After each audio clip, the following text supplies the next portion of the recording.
Ia, ia le tua nei tu lao le fiafi. Ia o le polkalame masani nei. Ia o le LAOAI le tupu e peo na masani e ia fiafi te tasi. Ai le ia mataina la ne nei whaasoa ma nei polkalame. Ia e tuina atu le avanoa nei sunga le li ia oa o ia teo sio. Ia na te saunia ai se te talo. E a mataili tātou polkalame nei e fiafi ma le anga whaaloalo. Ia. Tātou te talo. Ia o lo mātou o tua. Glory, Ia hallelujah. Fio. Mātou lunga fo i o. Hallelujah. Au maruenga whaauau no mātou te maa. Glory, hallelujah. Tara noa ma mātou whaasoa i lau fionga.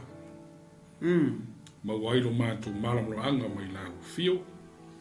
Hallelujah. Mātou te talo i lau fio. Ia se ata mai o mātou tangata. Ai vai se poto ia te mātou. Mātou wha moi le ngango lau fio e wha atoa mai oelo mātou tua. Praise the Lord, hallelujah. Ia le lalolangi, lo nuku o lo ainga o tangata. I lato uma fo i o lo mai moa mai so se tuli manu. O nei lalolangi lo mātou tama ainga o ke viso. Ia hanga ne lei lau fio, e le taritonunga. Manuia mea uma i le alofa oelo mātou tama. Glory, Fongia o ma ua tangata ne neia fiafi. La si upo o la a mātou talangia ma ma whaasoa. hallelujah, hallelujah. Whanau tele ma ia ma mori e lau nganga. Hallelujah. Ia ila anga lei o lau fio lo na amatanga se i o ai lo na whai wina o na o Yesu. Glory, hallelujah. Amen. Amen. Praise the Lord. Ia, vi le tua nei tu la o le fiafi. E le manatu ma le taritonunga, ia o le a whaiea lu leo. E whai ma whongata mori sunga le li a o ia teo sio. Ia o leo wa ma se lua atu nei e fiafi. Ia o tutu mai foi ia le tau au le sunga le li a o. Ia e whapena o na tau soa ina i pea. Ia le LAOAI e le tupu. Ia ma le atola au o le tua. Ia nei foi e fiafi. Ia e ma te whaatalo whaatuai. Ia i lau tapo inga sa mua nei tu lau le aso. Ia ma lole soifua manuia ma lole langi ma. Ia ili nei tu waso. Papitoa si whaatalo whai le au whai ngaruenga pa ia le tua. Ia o lo whapena o na whai le malu. Ia i tu e fia o hao te aroa nei. Ia whapea tulu inga uma. O le nei lalolangi. Whia lava o e maua mai ai. Ia le nei mata upu po le LAOAI e tupu nei fiafi. Ia whaatalo whatu i hati ori tangata o le tua. Ia malo whare tua nei i tu waso. Ia malo soifua manuia. Malo langi ma lo whatu toa i le ngā ruenga le tua. Ia whaatalo whatu hoi tine o ke riso. Le au paia, ma le au pele, ma le au whatu tua. Ia ili nei fiafi. Whaatalo whatu ai la. Ia i hati oi, ma le nganga whalo alo. Ia ili nei tu waso. Ma lo le tatalo e il manatu ma le taritonunga.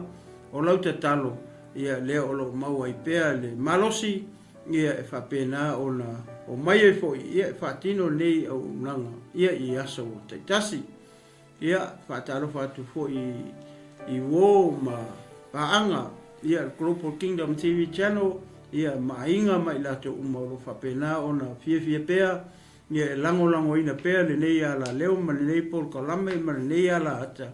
Ia e ala nei o tau whiau tustusia. Ia o lo whapena o na whaamalusia i pea. Ia i mātou le au whaingaruenga. Ia manisi foi o platform o lo whapena.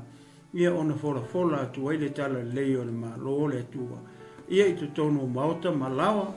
Ia i aso taitasi. Ia malo la le soifu manuia malo le langi mama. Ia i le tino ke iso nei fiafi. Ia mise foi o mapaanga. Ia le ngata foi leo na i o matua whaleanganga. Pastor 𝚟𝚑𝚙𝚎 ia whapea ia le paritua ia tise ma le nofo alo nei fiafi. Ia whaatalo whatu ma le nganga whaalo ia mise si matua ainga lotu. Ia i nei mangele o le alo whatunoa. Ia whamalo talo. Lo tapua ia foi ia nei fuafuanga umam nei polkalame ia so taitasi ia maloso i fumanuia. Ia malo le nangi ma. Ia nei taimi ma nei tula. Ia e tuina atu minute nei sunga le li a o ia teo sio. Ia e whai atu e foi sana whatalofa. ia I lau whaasausaunga sa moa mai se lau whainga runga pa ia le tua. Ia nei fiafi ma lenga whaaloalo. Sio, man. Tulo na ia le whaafonga fo I nei fiafi pa ia le tātu ainga. Ta whai fio le lanolangi. E ho le tatonunga o leo alafo le tau na I malolo I whia fo I mga ruenga ma mapuani I whane. Whia fo I mga ruenga sa iai le malama ua solatu. Nei a fiafi ia ua ma whaatasi fo I ma le toina nei le laurau nei. Ia la fo I se meo le a ma tau fo iai. Ia le tua. Ia fionga le tua. E tau ia o se me whai ma vi inga o le tātu tua. Ia e ofolo fatu, ma whaatalo fatu le tātu ainga. Mai se o au na tofi le tua. Ma le loloa o le tātu ainga. Mai se o e o whai ona mai mo mai. Alo ma whanau. Whero iatu sua whamanu malo lo tātu ri whaolo Iesu Kiriso. Malo te talo, malo le whatu toa, malo fo I le ono sai le nei aso. Nei a whiawhi ma le tātu mawhtanga. Ia le tua le fo tātu toi e whailoi. Pea u mangano ngano le ea whaftai fo le nei au noa tau o le nei manu. Nei fo ino whanga o whaipea ma ala wa o le finangalo le atua e ma mori eilo le finangalo I so tafo le nei lalonangi. Ia le tua. So se si fo I whai o na maua mai. Ia so uma ma so uma. Ia whawhelo e tuat I le sua whamanu malo lo tātu o ri whaolo. I le awa ma le whaolo. Le tele nei a vanga le fiafi. Malo le sifua. Ia. Malo le sau no hoi whetalai lau sunga le lia. Wao. Ia e le manatu ia o la tatu a ngai sao le tatu. Asoa manu hoi le taimi. Ia lava hoi se taimi e whapenao na whaasoa tua ia le ua le tua. Ia I maoto malawa ia mai se o ai o whenangalo maloto ne fiafi. Ia mai se lava ia le Leatinuu keriso. Le au paia ma le au pele. Ia ma le au whatutu o ma ne fiafi. Ia lewa e tanga ia nei lunga o le screen. O lewa I tato tusi. O loo tato ia I pe le tusi lea Samuelu, lua Samuelu. Le fato o mai ia le mato whaasoa I le chapter le lua sifulu martasi. Ia amatala I fo I pumua mua. Ia ai whangata mai fo I pue lua sifulu ma le lua. Waaila iai. O lona winga e na o le lua sifulu ma le lua versus o le chapter le lufultasi. I le lua lea le Samuelu. O to tonu I o loo iai fo I ni tusinga. Fo I lea ia mai se o wha maunga le perfeta o Samuelu. I le taimi o tūlai mai tā vita vea ma tupu o Israelu. Ia o se taimi umi fo I sa tupu o I tā vita I tonu o Israelu. Pe o le tala le tuspa ia e fast food tau sanga. Ia ta u le fast food tau sanga o se mea umi jo. Umi tele.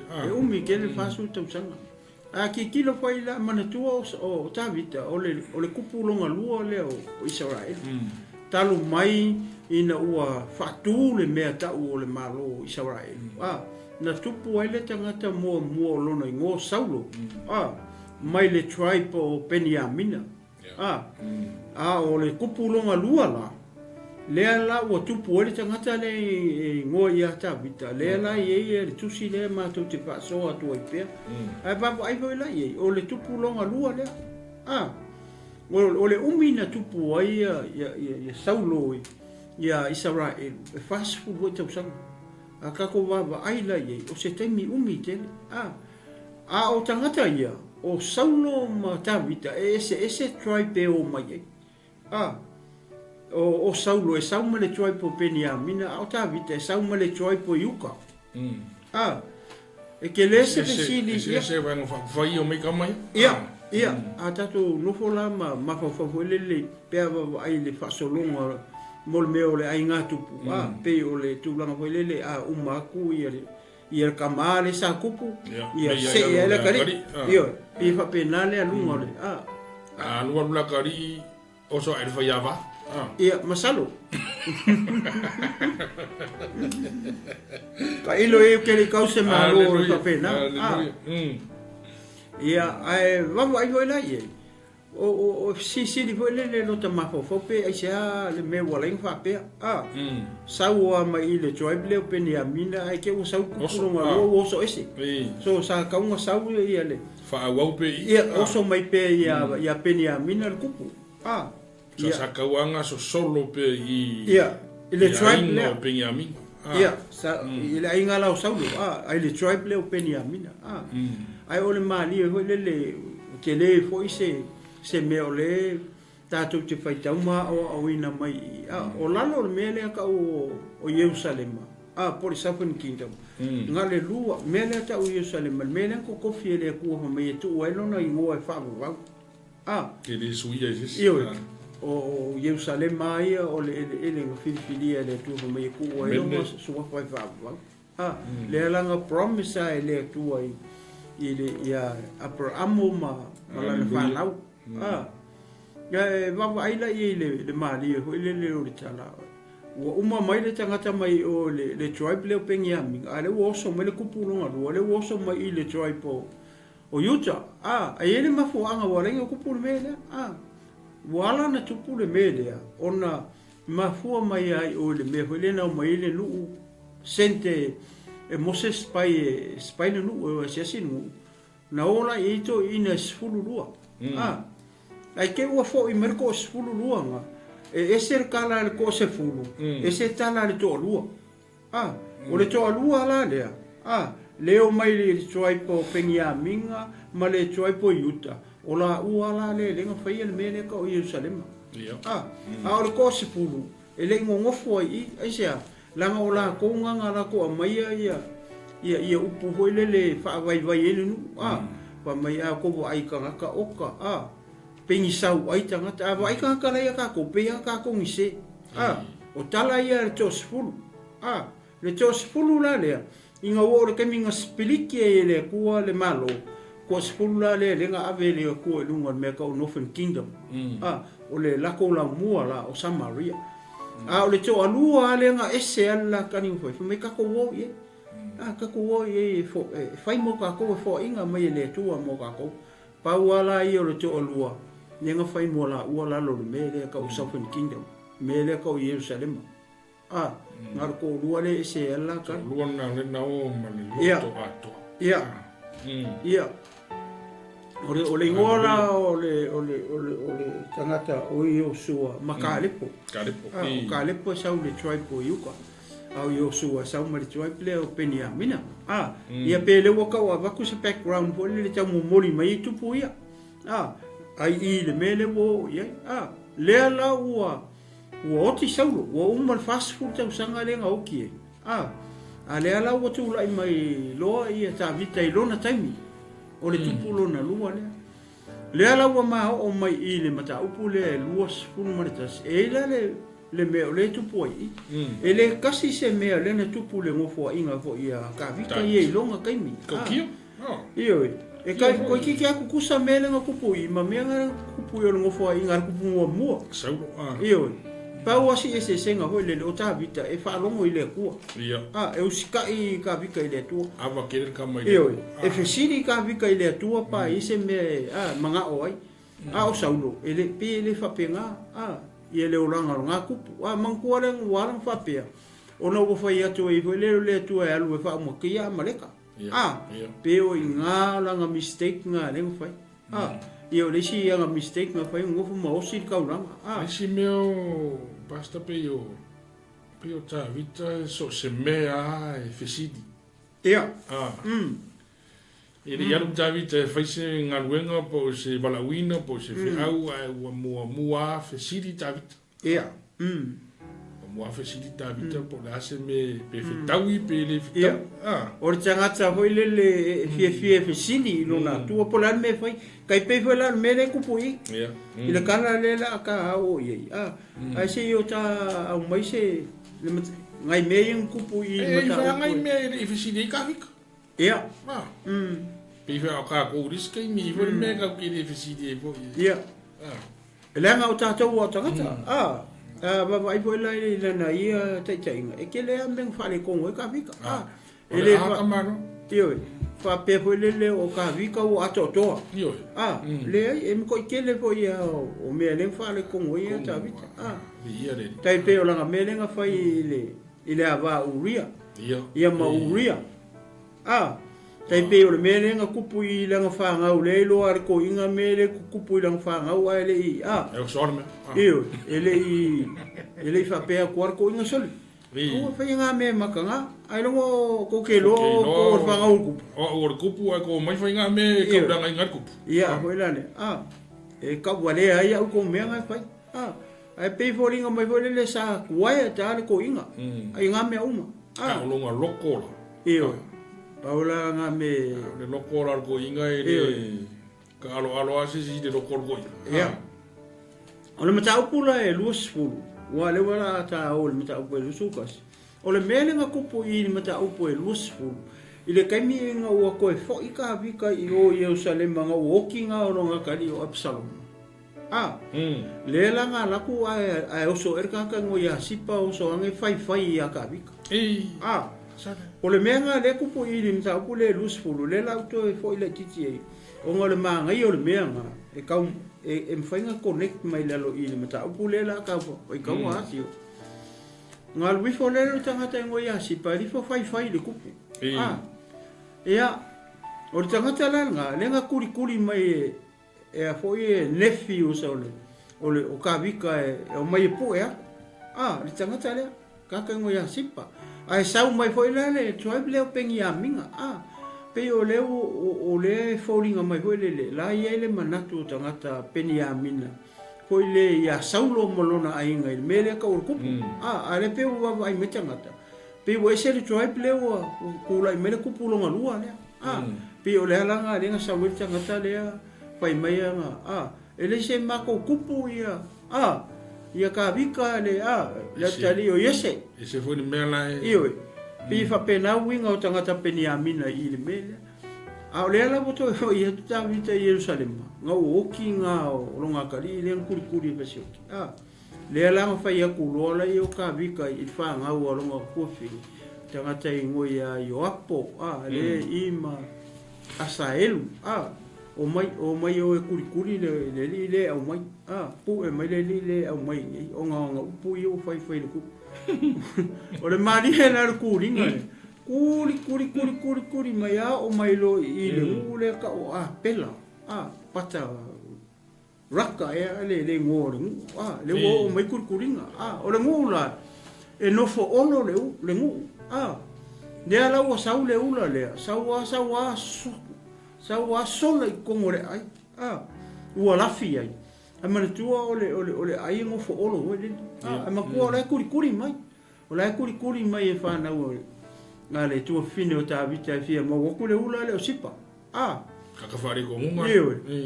O le mea lai maali e le ai lea. Makua la le o mai ngai si o le ai. O le maa ngai o le tala le mana mita upo e lusifu. Iko kongo o le ai lea. Le whai mai e le whawhinge poko. Whawhinge poko le kongo I. O le wa e kuru whinge. E pauare mea le whauringa mai. Ua mai la ia. E yo apo ma tangata ma le au kau le sen mai ka vika. Ua mai wai I to tonu o le ai lea. Se ko kilo ko ar sa o le ngore ai lea. O ila. Fai mai o mai lo le au ali o mai si o le ai. O mai wa kangu ho le le. Wa kangu ho le si o ho le le. Fa mau lunga ala saungi le attack. E attack le ai le ko kongu ia le ula la. Ai fa mai la le tala foi le fa mai o le to tonu le ai le fa finge poko. O le fa finge o matua ta mai o le fa finge. Le ala wa ia tu lo le fa finge. O mea ma sei me le la tupu I. O lona winga e a fo I ono feoki o mai tangata o le ai. I le mele o mana o ia Yoapo mona tangata e attack le ai. I le ala wa wala au mai lola I le whawhinge I lalo. I le mata upo le lusu. Wala au mai I whalele ia Yoapo. Po fe Yoapo wala I loa le ia le whawhinge. O le kangaka le au sipa le tonu. Wala au mai loa kalangoa iai. Wala au mai o lele tana noa mai o ila. Le whawhinge lea.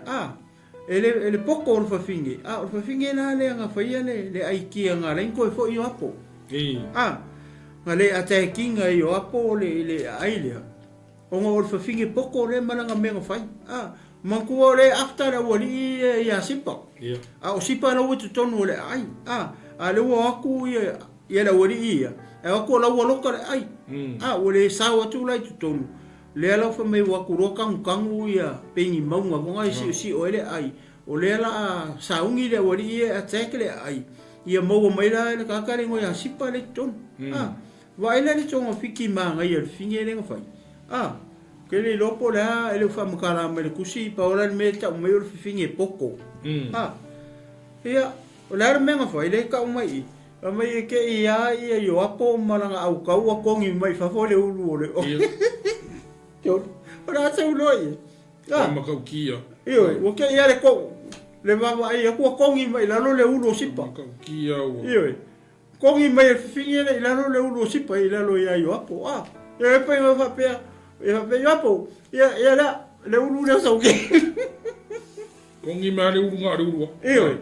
Alo winga le tino ia la ke ko ala ia makua ole fai longa le lo ele o ti tangata ai kongi foi kongi yo iyo e kongi mai la a pe ia le ulu le o la sa ko li pe fa pe yo o yo apo yo apo ia kongi mai la le ulu la lo me na fai di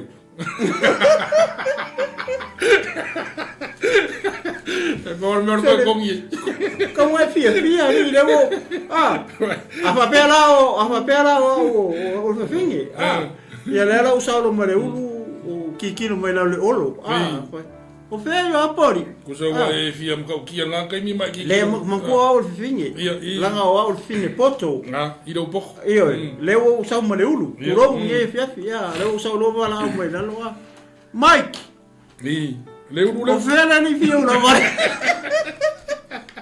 mi kago ro ulu mate Aleluia. Ia kongi mai roi lalo. Vela o kamanga o tio. Vela o kamanga yo. Ia le ulu ngale. Kango le ulu ngale. Ia. Ora sa ukale pai. Kuale fa pe kaunga fia wa le wo.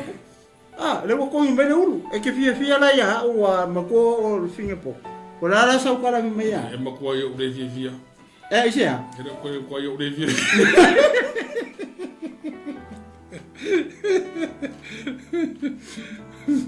Tole. Ke fai aku ali so le sei. Le wo kinga inga le wo kongi ku le ulu ya. O le masa ukala li. Ale ngang kongi ma le ulu ali yo lo ngu i dit pu. Ia, awala nga. I dit pu makwa. Sa kawa nga fa masa ukala. Kwa fia. O apela pete maaka. Pela mete maaka o le ngole ai. Makola le o la kungia. Mai fera o kama fia o la vale nga ia le ulu le kongi melo male so ale ia masa ukala fe ko le va fa kaya mo le sale ka un kari fa pe nga man por ke nge mere ku meru aleluia ora ke nge sa ka un ele le tali nga ka un kari ke sa ka un fa pe malohani tu ave kaya pai more ulu ave na la walo edit pu mo no edit pu ko fa kaya ko de ia vi ele tu aleluia toli fa ko li lo fa ma ia li fingeli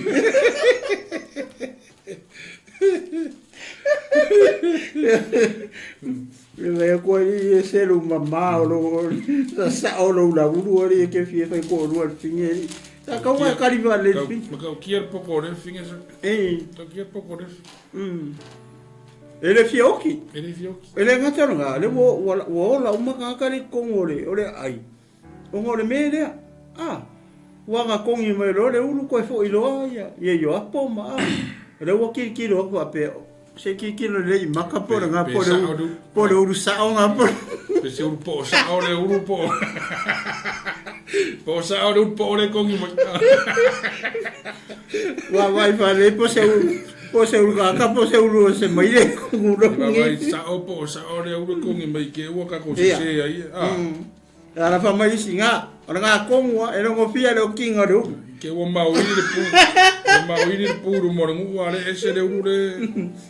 Ya sawa o mea fa pena e ya ona le la bo foi ale la ro ta o lo le ta uku le wo umar ke mi le wo mo wo le le ma o ta vita wa le wo ku ya yo ma le fiu ma le au ka o Israel ba ku le u ya wa umai le la ta o lo la I le mata upu le lu spu matas le ka ki pia kar ngo ko le fi ni ia ta fai tau mai lola ia ngai foi upu ia se tolu ta fai tau foi upu tolu ia un kasia ai lola ia ma fa so solo to ia ta mata upu nei ia ben ia sai ai le onge le no foi inga ta vita I tau sanga I tolu na fa so o ia tau sanga ona fisili ai leo ta vita ia Jehova ua feta lai mai Jehova ua tupu ai eo saulo lona ainga ua toto lima ina ua na fasi o tia tangata o kipe ona ami le tupu I tangata o kipe ona ua fai atu o ia te ilatou o tangata o kipe ona le ni whanaunga Israelu ilatou na o na totoyo sa amuri fai ai le tautonga al whanaunga Israelu ia te ilatou o saulo na ia sa ili fasia ila to ilona ma elenga launga Israelu mai uta ua fai atu ta vita I tangata o kipe ona se mea o te faia mo o tau se foi se mea o te tongi ona ai ina ia o tau whamanuia le tofi o Jehova ia oranga pai upu ia tolu o le mele ua tupu ile no fo inga ta vita ina ua mai ona pe o le ua tu na ile oki o ka karingo ya sipa le fa mai le foi pule le mata pule luos fu mai tasi foi mai wonge ngo ia wonge haleluya o lengi me ai ma kwa honge ala ngo o le me ma li ile honge le la wai foi mai e tonu tau sanga le honge o lo winga wa umi kele o me kwa umi kau sanga le onge o le mukua I umia tai pe foi a onge no tava I sa mo yaso ia o kala kiki foi le jo o ungo wai ku ngana te utau sanga o kala kiki o kava ai le me foi le pe tu lo sa mo me folo ka ambu pe la po ai lo lima le ai fisi le ngai ko inga foi le nga vai kai e ka u mai o le mangu ka mu e por ai o ka vai o ka kiki sa ka vai sa fai lo ta mai nga vai kai me le ongi haleluya fisi vo le tu lo ai kai le umu ka o ai le miki wa ku nye fia o ngara ka ke lo ai le pe mana tu ai lo ka lo ko me le mai ko ru ko sa o le ongi ngai sa mo ai so ke vai ango ka mu o le ma mai ia la ka mu fu ke ia ku ai ma ngai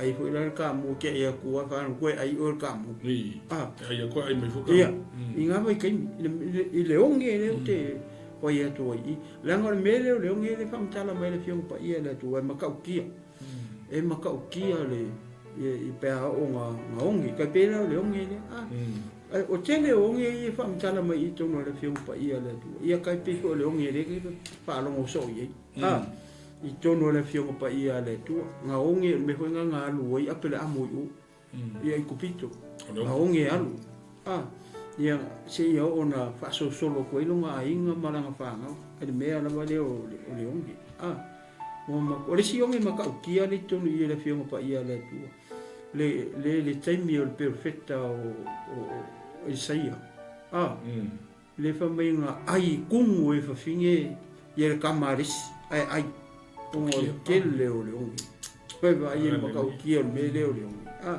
ai ke le o mga kungu kamarisi ai o le sia so o ia fa ko kungu lang kama e musu fi o le onga ia le ai e poko ai kamarisi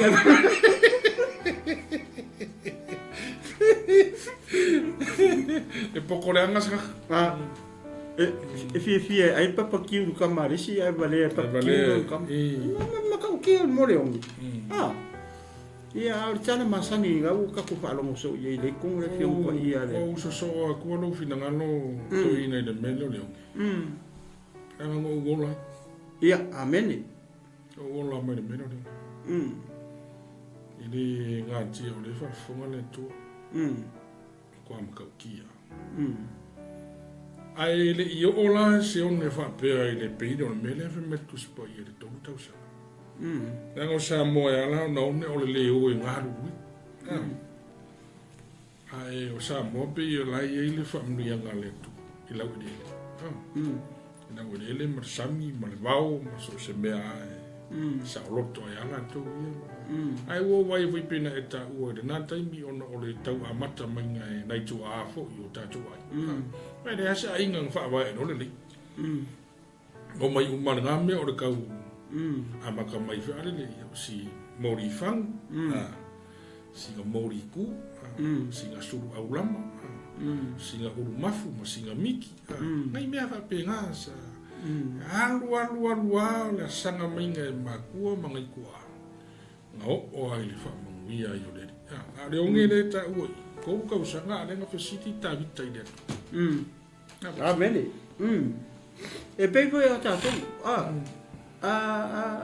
onge ya se ta to tu nu se be va pena ele se ai ngai le ta talo ile kai pe yo nga kai mi pe yo onge yo te fa matala tu ya ui o ka ai yo ka la kiki yo le ya inga ya me se foi nei matu al ka so enga se ka o se mulka mu se kulo le ya wale ai no mal fana o le ko nga onge foi le wonge le atunu mo le ya se mu le o ile me le ta o le onge foi le ai pe mangai foi le usang wanga le lo mai nga le onge foi le ya la nga onge ya male mo ni ta ma fangisi ai nga o le nga lue o le onge le wo o le onge le pe se kes pe se mala o le mango o le wa e fi wa ko ia me ko le ola tai pe me le nga ma we le kalo ka ko le wo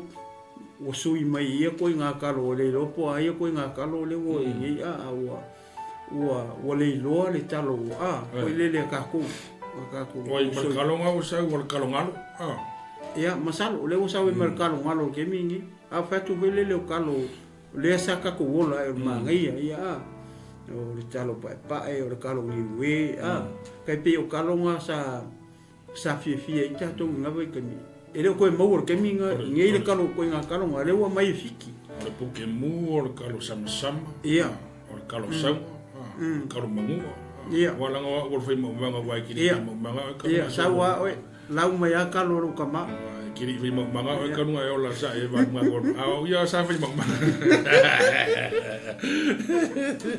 nga wai ma fonga me dalwa ko so kalon ko nga ukia kalo palangi o kalo fiki o kalo polo voli ko ke dal kalo wai no sawa lau mai ya wa kalo nga ko lo kama kiri ko Aleluia. Ya. Vai falar mesmo tu pui. Wale lo ka vika. Pe ai se apo le ma fo anga wale nga onge Israel for 3 years. Ora ma ko umi ya.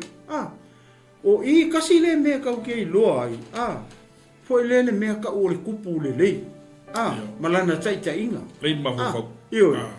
Pe kasi le me se ka inga foi le kupu mo ma le kupu le ko le mai. Le wo vai aku. So le se al mele wo ele mu wonge mu fi ai mu vai de menga foi ele ele tupu nga fesili le kupu ile tu aleluia ele fesili le kupu ingo inga o mu por ali o la el me nga fesili mu ka vika ile tu ai se le nga ka ke lo le tu bende Porque kanga ke lo le tu ele nga se kai mi mo le ofisiri ai ka vi kai le tu la ofisiri foi ka vi kai ko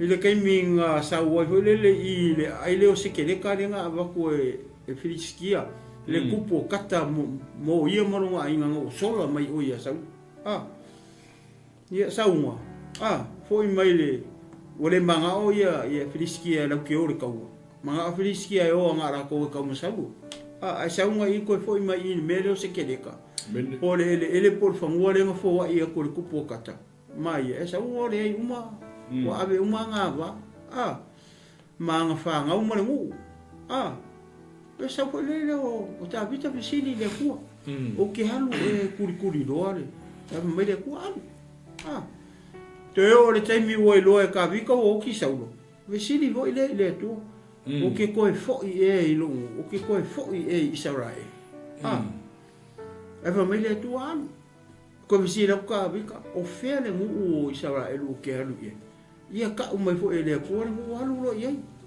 o mai le tangata masangi visini le tua o le tangata nga ke loalo nga kua o le kanga nga ke malama I longa kua o le kanga kai mafuka I le kua o le kanga kai le leile la relationship ma le tua pa whenga ilo ke loi upu lenga whai o le ke mingalo e la akau makoria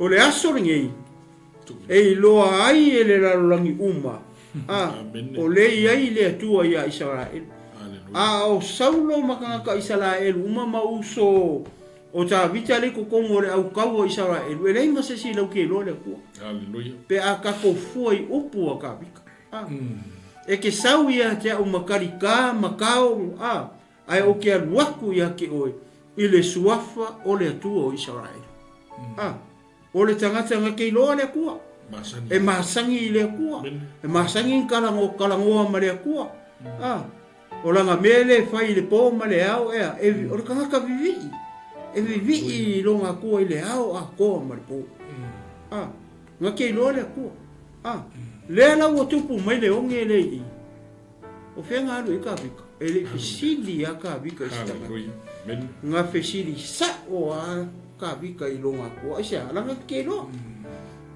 e malama le ta vita I lona tu haleluya ale ala ua o fisili heku ka vika ai ka usa o mai ai le tua ia ka vika wala o nga onge ia Israel le kolu ka usanga o nga o saulo moronga ai le ale mea saulo moronga ai nga pai mai le kua ua koko la ko lima fasi o ka ngaka o sa ale koko o ka ngaka mea le ua renga nga kese le ele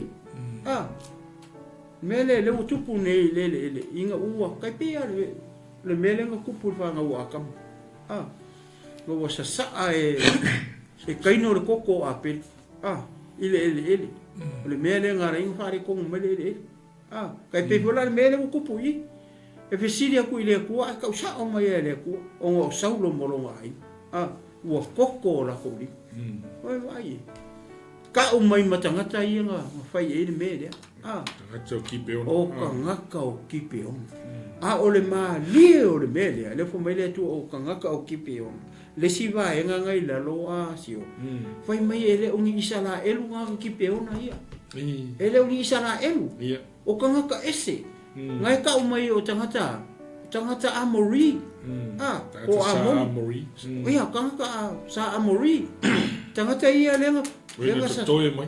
Ia lenga ko koe mai. O ka ngaka o le mai o le kana le mai media. O tangata ia nga fai fea ngai nga mai Israel. Mende. Wa uma. Uma lor fea ngai nga wa uma. Ale ale mele o tupu I. Le wa uma nga osi le fea ngai nga maka ngaka ia. Ale wa ngofo mo koe fasioki. Ale wa uma le fea ngai nga. E te mau I kua I le o sua iwa e pa sulua ngai o si e fea ngai nga matangata ia kangaka ia lenga o mai ua lava masai ma o mai ma mea ai mamango ma mea hoi nga ua ilo e tangata nga e ma kaukia ke le Israel nga o mai lo le ia o si lako fea ngai nga inga ia auange I fasiokia lako Israel haleluya tangata ia ma ke mau I tua le o sua iwa e pa le sulua ngai tala o tangata ia lenga mai o se fea ngai nga marangu o le tu o nga o le fefefe la I le va e kuru maka o kia o Israel lenga mai lo whaka ngaka ese maka ngaka makikiwa nga renga o se fea ngai o le mele wa kupu I o tangata I fa mai o kangaka ko koe o tangata sa o si fe ngai nga mai Israel a le wa kula I mai saulo le wa kanga fa sioki kangaka o kangaka ele kaunga oki ele kaunga oki kangaka I sa amori o tangata nga ko koe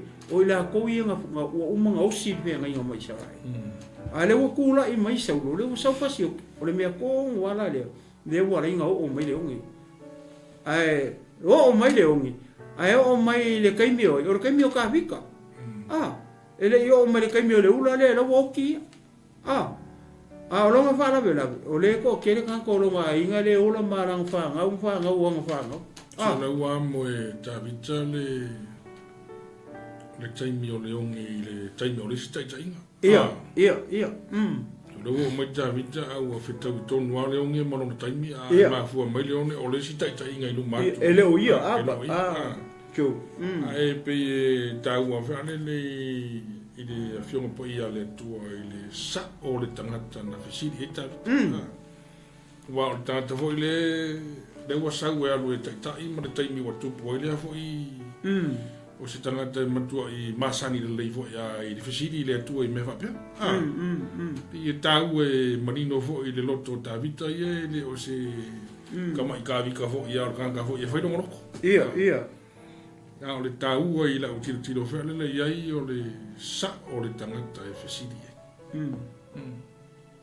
e sa o le me fesidi iai mai fo le kari mai fofo o le si me fo le jo pe o le tau o le me le mo ka ko kiusiano ko le watu ko le saunga ne e awangi ka fesidi ka tatu fisili le tua langa o le tua le fisili ka vika pe se o le ko sa o le empa maoni na ke sa no mai ia sa o ale tatu fisili ia ka fisili ile tua aua ka ko fisili fu o al menga fisili ko le ska ka ele lope a mai ko skali le pe fisili ko ska ka ainga ia sa o le fisili e se won mela milo ia ho ile na fisili fu o lo fisili so songi se mau kua ina le maonga ma le tulang o le fisili atu se fo ile me ka viri ina me ia ho ile le sa ro la lo fona le fina ngalo ta vita o le atu sa o ai le tu ia wa le si do maku pe kua mai pe au ka fangi o le kua nga o le meni pasa o ai me ka mo sa o ka vika panak o sa o ki ile ai vale na ta vita o fa ta fu ngai nu le tot ki peona ma me ona te tupu le taimi o le taitainga sa le ana o me I mai tavi te lono no fua fa tupu fa se unga ka vika paka kulo ma le ungi ke le o le ka la fura I ke le o me re ka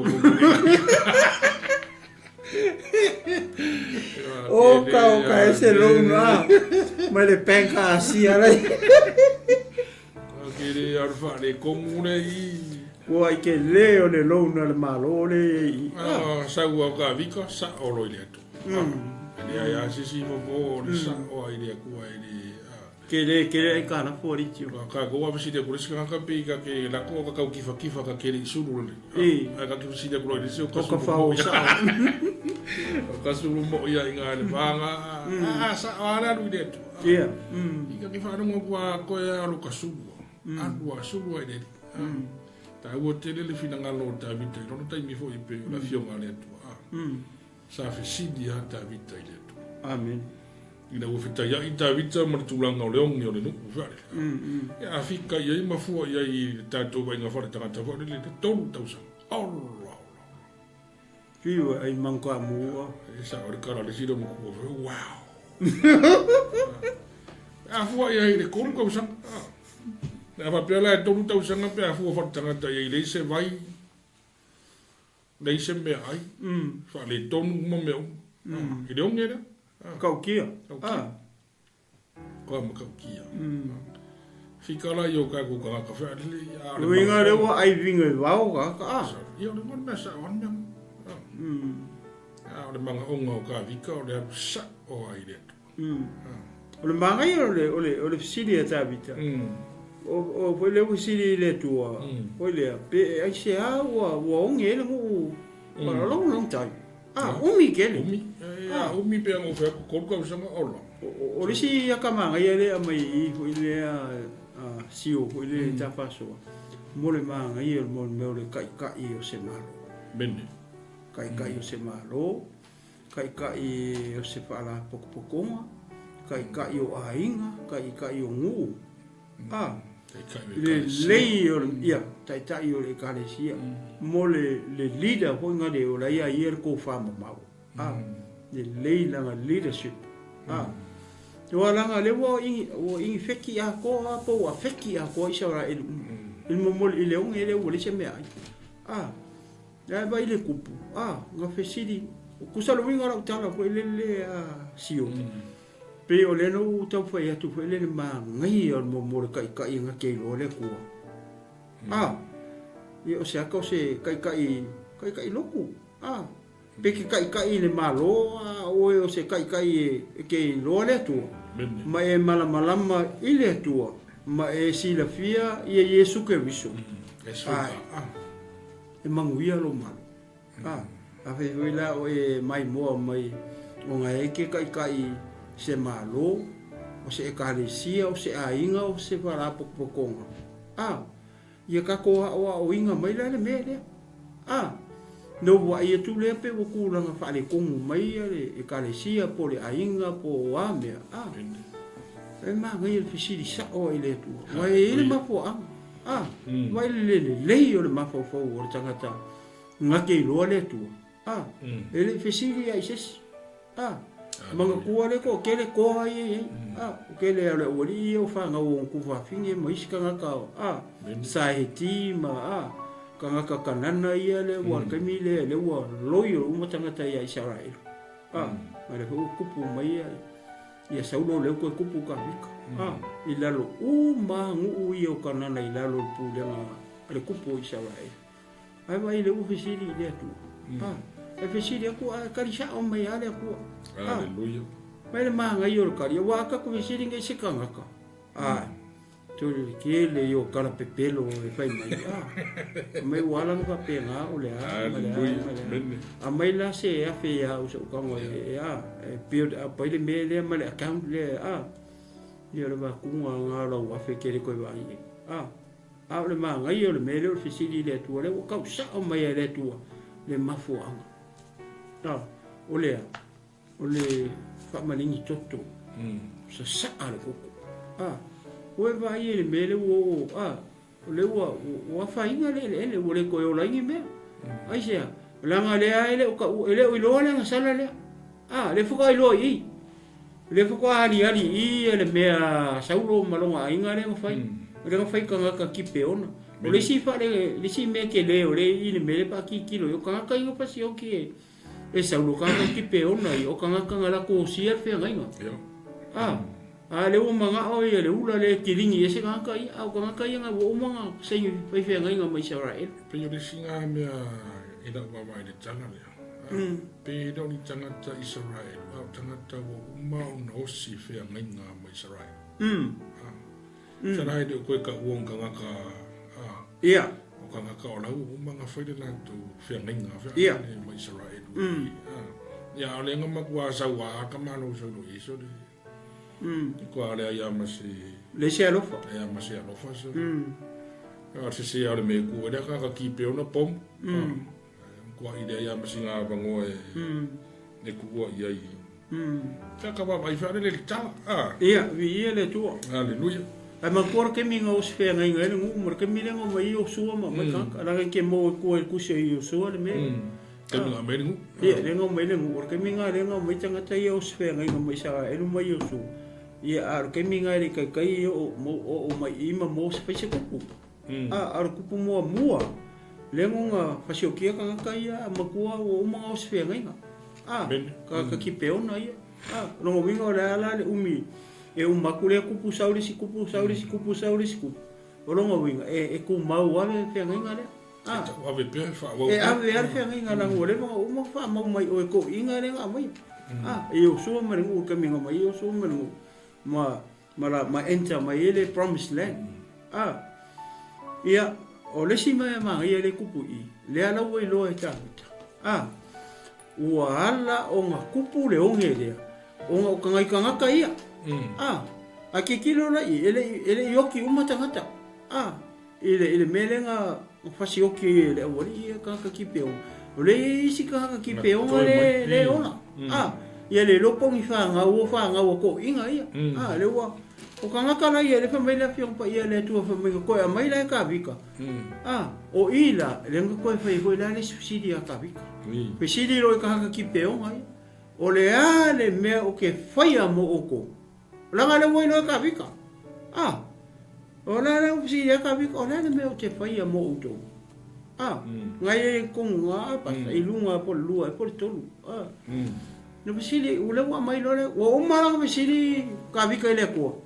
Au mai ele tua le karisao o ngore o saulo malonga ainga o koko la ko lima wala ko fasi o kia ia tangata ki peona au kangaka ki peona ele ngi isara elu o tangata ia nga osi fea ngai nga ma isara elu Oina toi mai sa mo ia oe nga kokoe mai longa Oina tu tautonga ia wa uma aku o la kokua lewo li fa nga o kangaka sai o siele fea nga leo la mai pea o longa winga la ele kaulanga fai e se me fa pe langa o lele ka halan fe nga pa fai o fe nga na maka mai o ka mi o su le wo sawa ya o mai ala ngu se o fai kupu ale ala o kula mai le ala o fai lo nga mi o le nga le ka pe ale fa me o tata na to toe mai kaka ki pe on le ala o lo ka vika ami lo ka vika I kaka ki pe ona o mai o mai kai o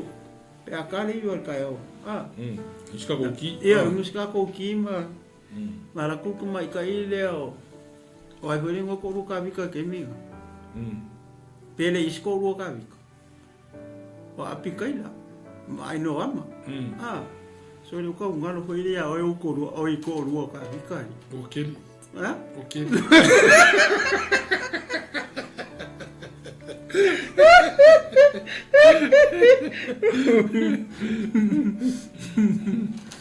Mia man mai kai leo paksepa e pe kungus ka ko walesa pa popo Pe ari wa paksepa ke mi ya pe ari paksepa na ai lo mama pi kai ya la fe ya la paksepa ya me si ya ke o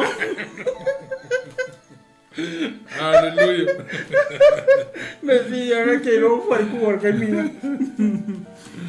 ya fesiri lo ai vai le manga yo ka ri ka ma vai ko yo ka ri ka wa mai ma ko ke le manga ongi aulo mangi o e au mai mama ko ai vai ka ri ka wa mai ka ma ke manga o le wali nga le nga manga o fa umatia I ma ko a mai fa ka ko kong yal ka le oti we ai le ma Isia ma le aulo ma le ario a se wa se I sawa se o maka o sa ma yo vai lunga la tau wa ngor fe ka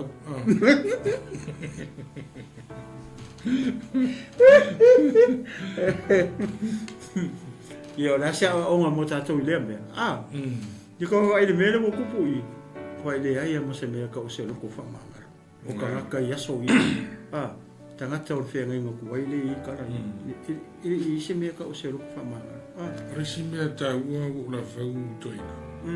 Me I o fea ngai no ainga. Me I o fea ngai no ainga I te tonu o mo meo tu loa e ulanga o waifo iai. Mo whanua mo meo suafa. I tasina meo no o whaawai tu ia hiro tantu atu nuk na nei waitau. Ia e rea o ia sa maa waifo i atu nuk na fisosangi atu. Ai pe ole ta tino tilo I mo meo fea ngai mo uma hosi mo le tu. Hosi fea ngai ainga o uma ona nai tu a o mama. Ia laua langu mau mai tia sa ma. Winga la tala fa le le ale mea sa hosi fea ngai tu a ma tu a ona I la fo I. Ia ma o se vinga le tu. Mana tu. O le na mea o ia. Ia mana tu la mea nga. Wa ili si mea fa le sa le lei mai ai le amata. Ai te ia wa suia fa fo se ia ona o le vai tau ni.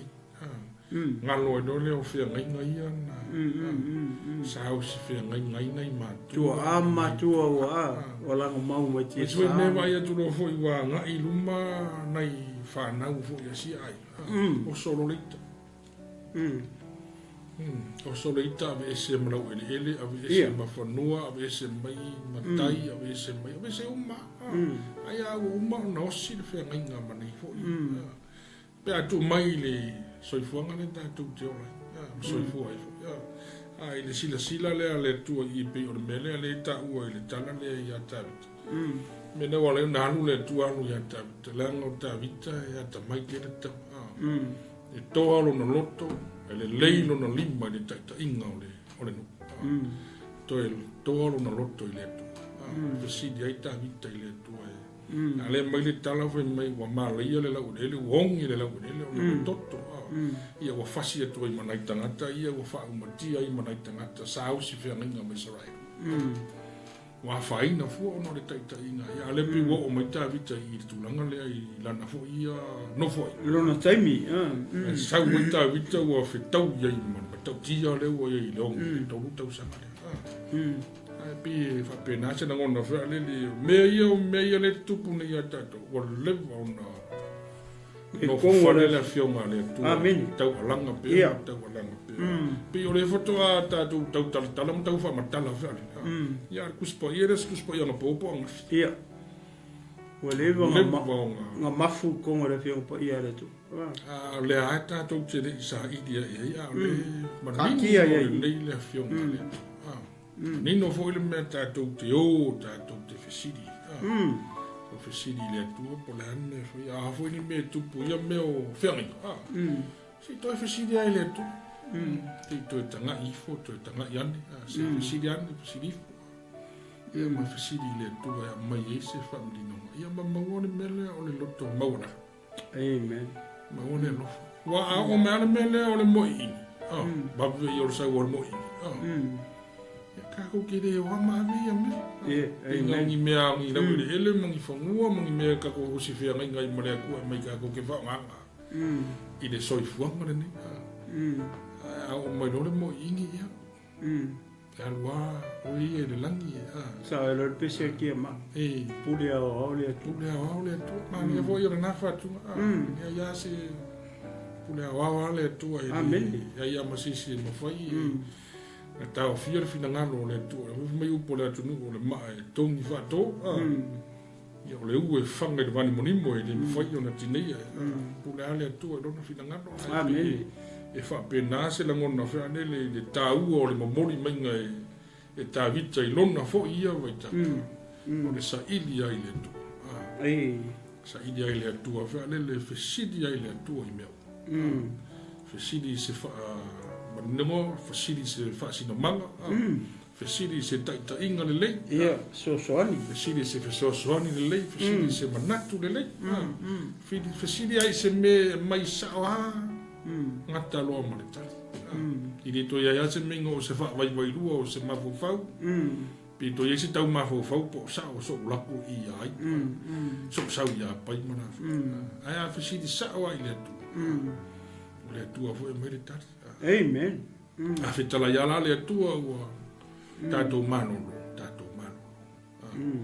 mano no atu yo na a fitala i foi le tua fa wa ya tato fa wa foi wa la asi se pulea matolo le fina ngano le tua le mea wa fitala i masau no ya ile tua ya tato le na i de foi pe yo no wa wa i vale le ya i tu spoya ya o le va na foi o singa fe ngani fita foi le fasu tau sanga tau ave mai ta vita la do umi ele ulo se kasi como que ia le rofo le tua foi ya via le tua ole a kauro il foi fa se ta foi tau pole ale mo tua le ofisili ta vita i tangata ia ya le wo mo ofisili le tua le ofisili ora i tangata ki peona alu fai mai tangata ki peona ia te ia e pa fa ia oa fai mai tangata o ki peona ia te ia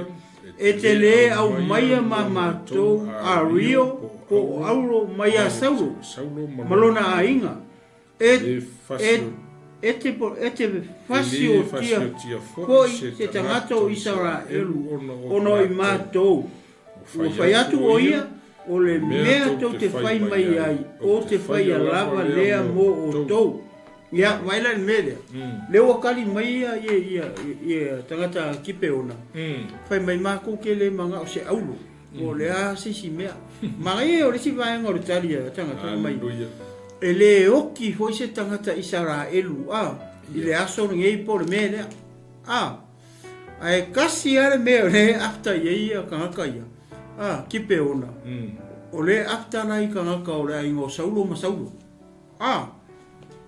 pe le manga o le ngu kuri ngu ia o le tangata le se ka pe la lo o le o pe lima ia ona la tu foi mai le ile tupu o le tangata na fa o motia i matou mana tu le anga i matou ina ia fa o motia i matou ia le lo nofo i matou ile lau ele umalava o Israelu tu mai ia te mātou tangata e tō fitu lana whanau mātou te whaatau wina i rātou i luma o Yehova i ki pēa o saulo o le na whiriwhiria i Yehova ua whai atu le tupu o te awa tua lava. Wow.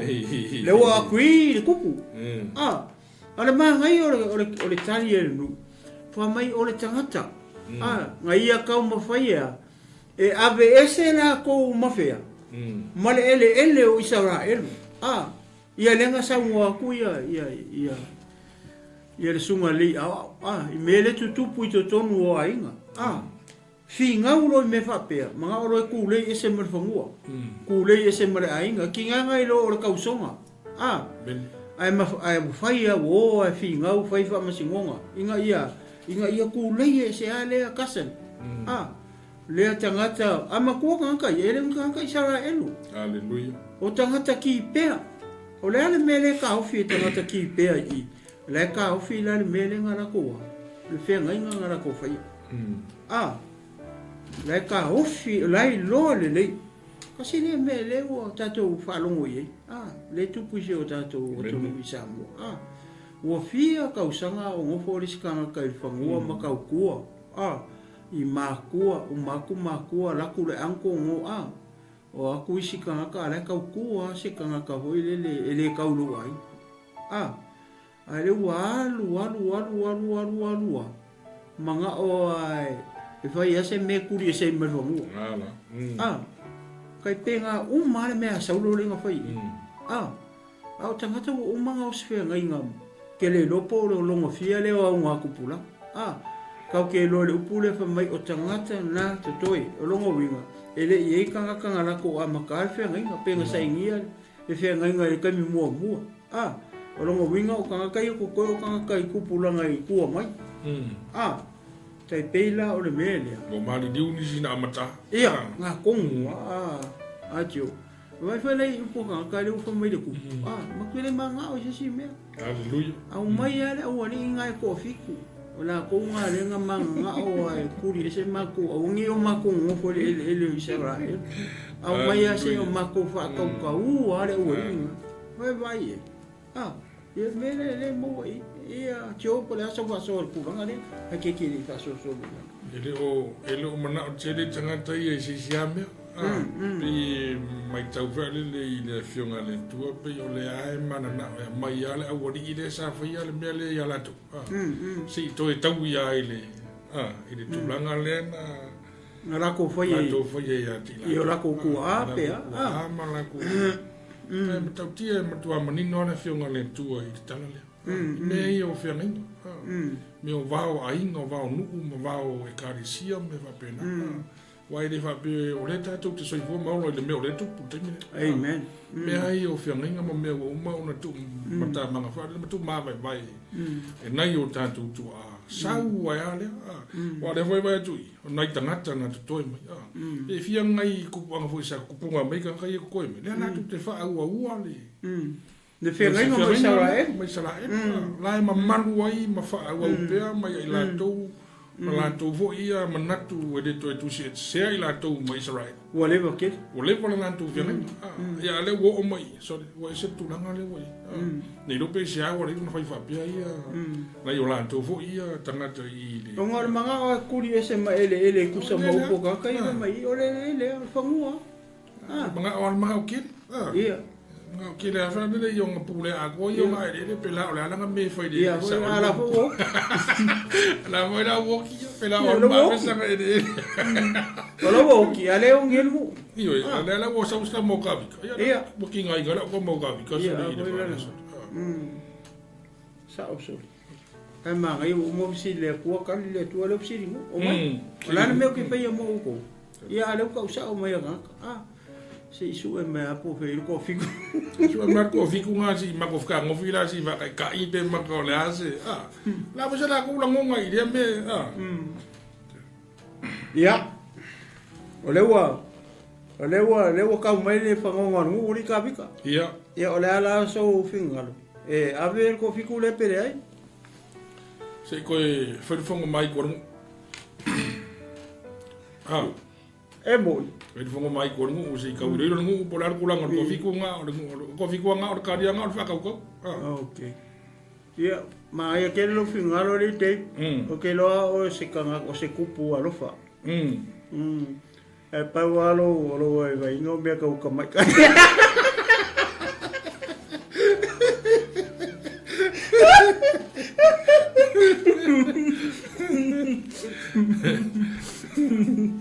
Kero lele ya ale hui mea ngai ne malo si kawi.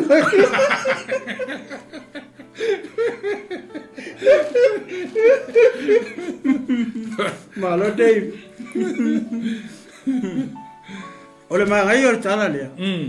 Oi lea si o. Ole nga karia ka vika i. Ia wole lei. Ia. Se o aro esto e mai ko fiku nga ko feo i. Ale nga karia i. Oi vai le. Famasino a tongu. Ba ko le sa o lo famasingo nga di te. Ia kai. O kari kongi a o mo le sa o. Au. Famasino nga. Sa o me visiri ai. Ia. Ko e sa o famasingo nga. Fai mai. O felo tau i. Bonono. Tu mai ia te mātou tangata to fitu ai lana whanau. Mātou te whātau tau i ala tau i luma o Iova i ki pēa. O saulo o leila whiwhiria i Iova. Ua whai atu le tupu o te awa tua lava. Maro te wawe o lau whai unga. I re ula se si a tei. Aleluia. Ne ula se si a ka vika. Ula se si a ka vika. Mukua i kangi anga walo e kurikuri anga vai ko. Oi mai whanai le si de me tau o le sa o le me le amatanga. Sa fisidi e i tawita. Pe whanai la ua mai sa o i lona mafo vau malona fina ngalo se whai unga e whai. Ia. Ona la sa on me.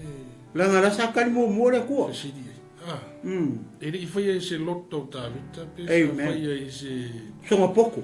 I se poto whalele ona o ia o se tangata whatupu. I lona tūlanga o ia o se tupu. Whapea i loa ngā waku al whisiri saura kare. Ia! Nan me koe. Alanga whisiri, umarona ngā whisiri ka manoa i le tu. Lau e lona whina ngano le... kani e le tua. Tua ua musu. Sau e lona ka mano.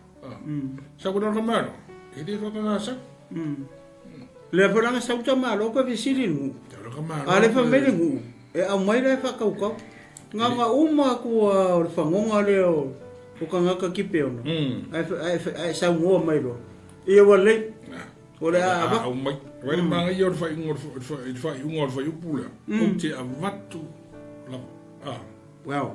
E rei wa pia mai ka vika so mafau fau. Ia. Si o whirifiri.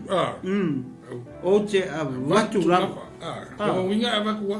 O winga ava pia o lewa e la ver ko fiku le lauma.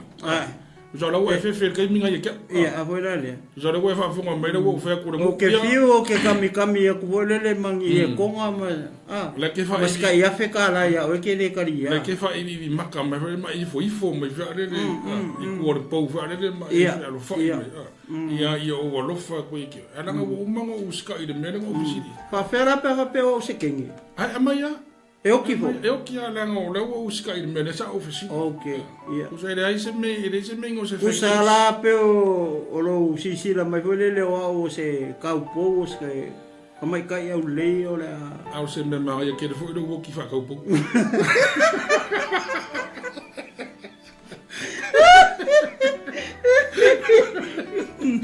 Ose makua i manga i ar kau o lo kau pūru mai. Sei kiro i ere mua. Kasi re kau pū whare ko mumare. Kasi re urpo whare ko mumare. Ako maka ra i ora au moire ngu e kiro i ai. I re oki ere urpo. E wala u fa fonga nu o mon fa ya tu sa una ngatavi. O ke va tu lava. Amen. O inga lava pe po le hare le lingo le ma va fa le masita ngata fa pe ora usu. Ya la wa e fiu wa ke. O ere ke no ver ko fiku. Ya man ko foi la me fa pe termine. Le kupu. A fa pe le o sa ngele un ko le fa pe fa pui pe solo ako. E vai me e foi tangata. E o la ko me le foi e o ko makupi. Pela ko po ma lima afi ia ma konga se fulu o la no wingar meanga o le bright o bright le tangata le inga ia ola ko sa le wo fa ka kupe meanga le kupe ka mingi ka baby jo fa ala tu ia nga lo wo fa valea ke si da fo yo le ai ma se me lilo i le tu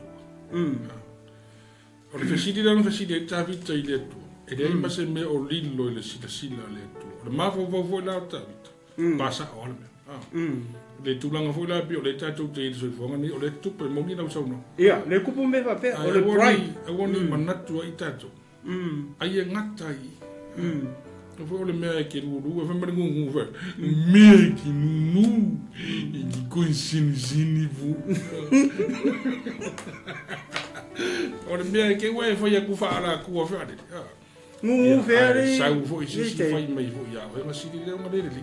Po se ngungu whia. O le kamiki wai usu.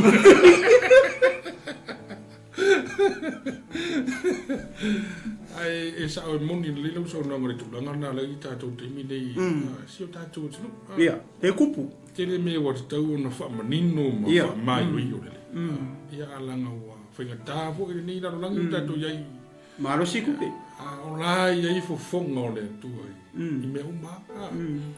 E fiu le tangata e whili wai. E mai aska mai mala i kiki a o le. Mai a susuru a whaari de mea le na tupu. Whaari mai le mea sao ma le mea wai. Le whainta tura lafi inumo. O fo fonga i o. Pe fo na... Whai fose tala tāwita fo nisi o tai. Pe fo lāne mo inga i se o lia. Pe ke ia inga. I le aia ma se sao rokonga ma se sao whanga e sao mai sisi i le mea. Ia. Le la mengi oe ki kau i le. O le aka sei. Ua leo mai aku leo o fiu e bright boy o ke le ola. Mo le mea le whai unga tonu. Ia. Sorry e le ese whai ngā ainga e le ese whai ngā. I rumo le tu. Leanga o ke karikongu ai a weri te. Peke sau ala ke wapea mai a mama lau powi lau asini lau mamoe. Koe rewe me kalanga kai, mau ki le manga o se au. Ia, se a rio. Se a rio. Ia o le bright le mea ha. Tira pesa wapea wheka kai o ke le mga afu skau poku. Ia. Mai ar kaka reanga. Mai ar ko fiku re. Mai ar ko fiku re. Winga la ko fika ia ke ule pe wapea le wa sau. Mai sau konga po sau powi po. Po sau wafe. Po sau fo wili po la se me ke o fa minga. O le bright. Mea le pe kau fo i lau tala. Sa le la kau fa adua i o lau mea. Ia. Sa le la adua iau kau. Kau la sa un poco. Na foi le wo foi me wa sa. Le la ko mo la fa. Pa wala me fa tai foi le tala li te. Wala o ya sa kau mo kau.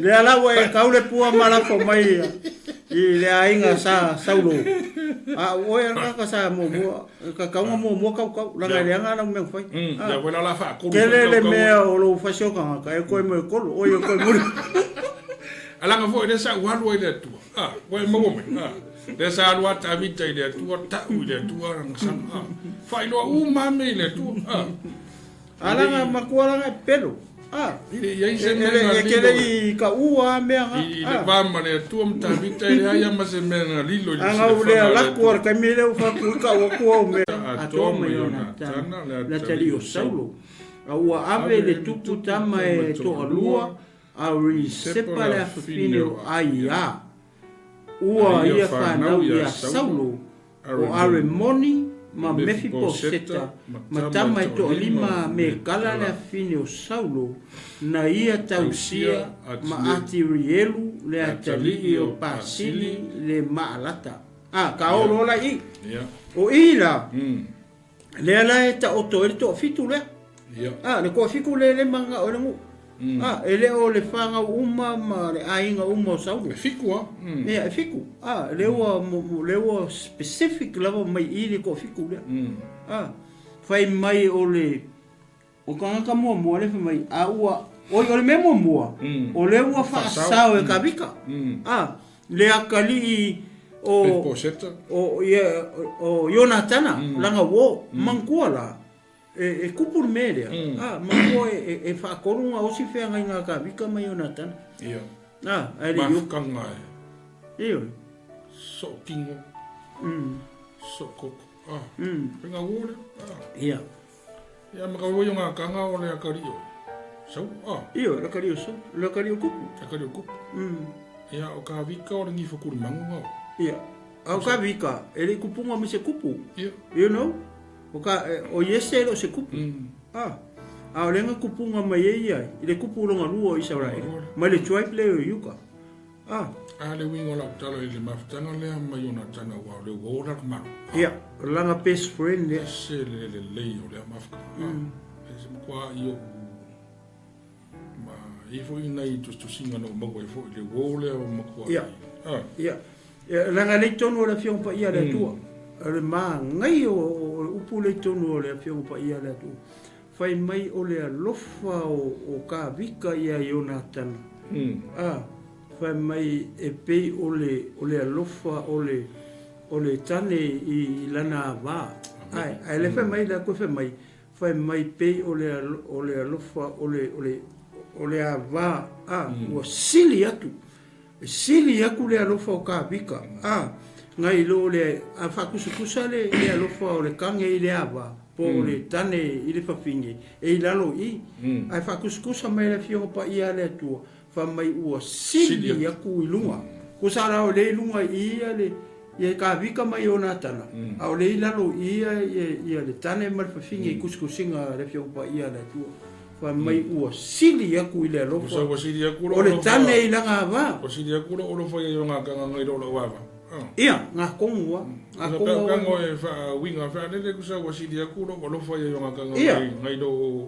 wa va e le ku kusa le lo fa o ka vika ia Yonatana mane lo fa le kange I langa va po le ava I lana tane me do fa sa winga ka malo ia ku se ka ki lo fa pe do pe iva super senge le ava se dau sfulu Yonatana ia masalo pea fua iai le whatusaina I le maftanga lea I ona tana ma leanga le kusi le konga le fio pa ia le tua le mo le Samuel le kai mi lenga fe kurkuringa ia e saulo ia are fu sa mo fa sa o ka malo le kario langa wo ona tana o nga la o le fe nginga o ka konga le fa fa kolu lenga fa fe nginga ka vika ma ona tana e mense na ila fanga u se tau viu pa tolu no fa de tau tonga le la le wa sawo mai mangu kasi nga ka ka alu ai nga fanga u saulu kasi da nga la la ku ava pe nga fa pe mo foi la le wa ole wa pe ole singa me ta u fa le titilo ona tali o sa Usala ka fika fa le ngi me ku ku so pe o fa nga fa ku pe ka mo. Io. E ma ku pula como fa pe le si o ma me kala le fiong pa ia le tu. Ore a fa pe la ku ka mai fa le kongu e le fa pe a runga nga ye o ki a lu mai ma le ainga pa se furu a ko ma ko. Kongi uma ko ya ma le. We vai le tala ko le ya kangi. Le awari inga fa le anga o ki kangi. Ai fai kau le fiong pa ia le tu fa mai wo kongi mai lalo marako a va marako fa nga. We vai. La wa fia ko ai makamaiki pe o pare le o sa o fu le ma va vere fu nga me fa pena ke pe va me e kupung ya ka kusamo e fai decida na sala e kafi o mai se ma ko ngor ko la kinga inga ni se fai sana kinga inga tanga tele mu fo ko nge ka le afi sa mo lu ko fa afi e ka fai pusa apa me fa penga ala fai le si sa mo io lo tala fa le la fa inga i fu ma fana ia ino ilo e na yalo ma fa na me e tupu sa urole uma kafi ko ima ia tak fa pe ka fu ia i wa ki male lau e martanga tele seng sala ia i le mele i la fiong pa ia le tu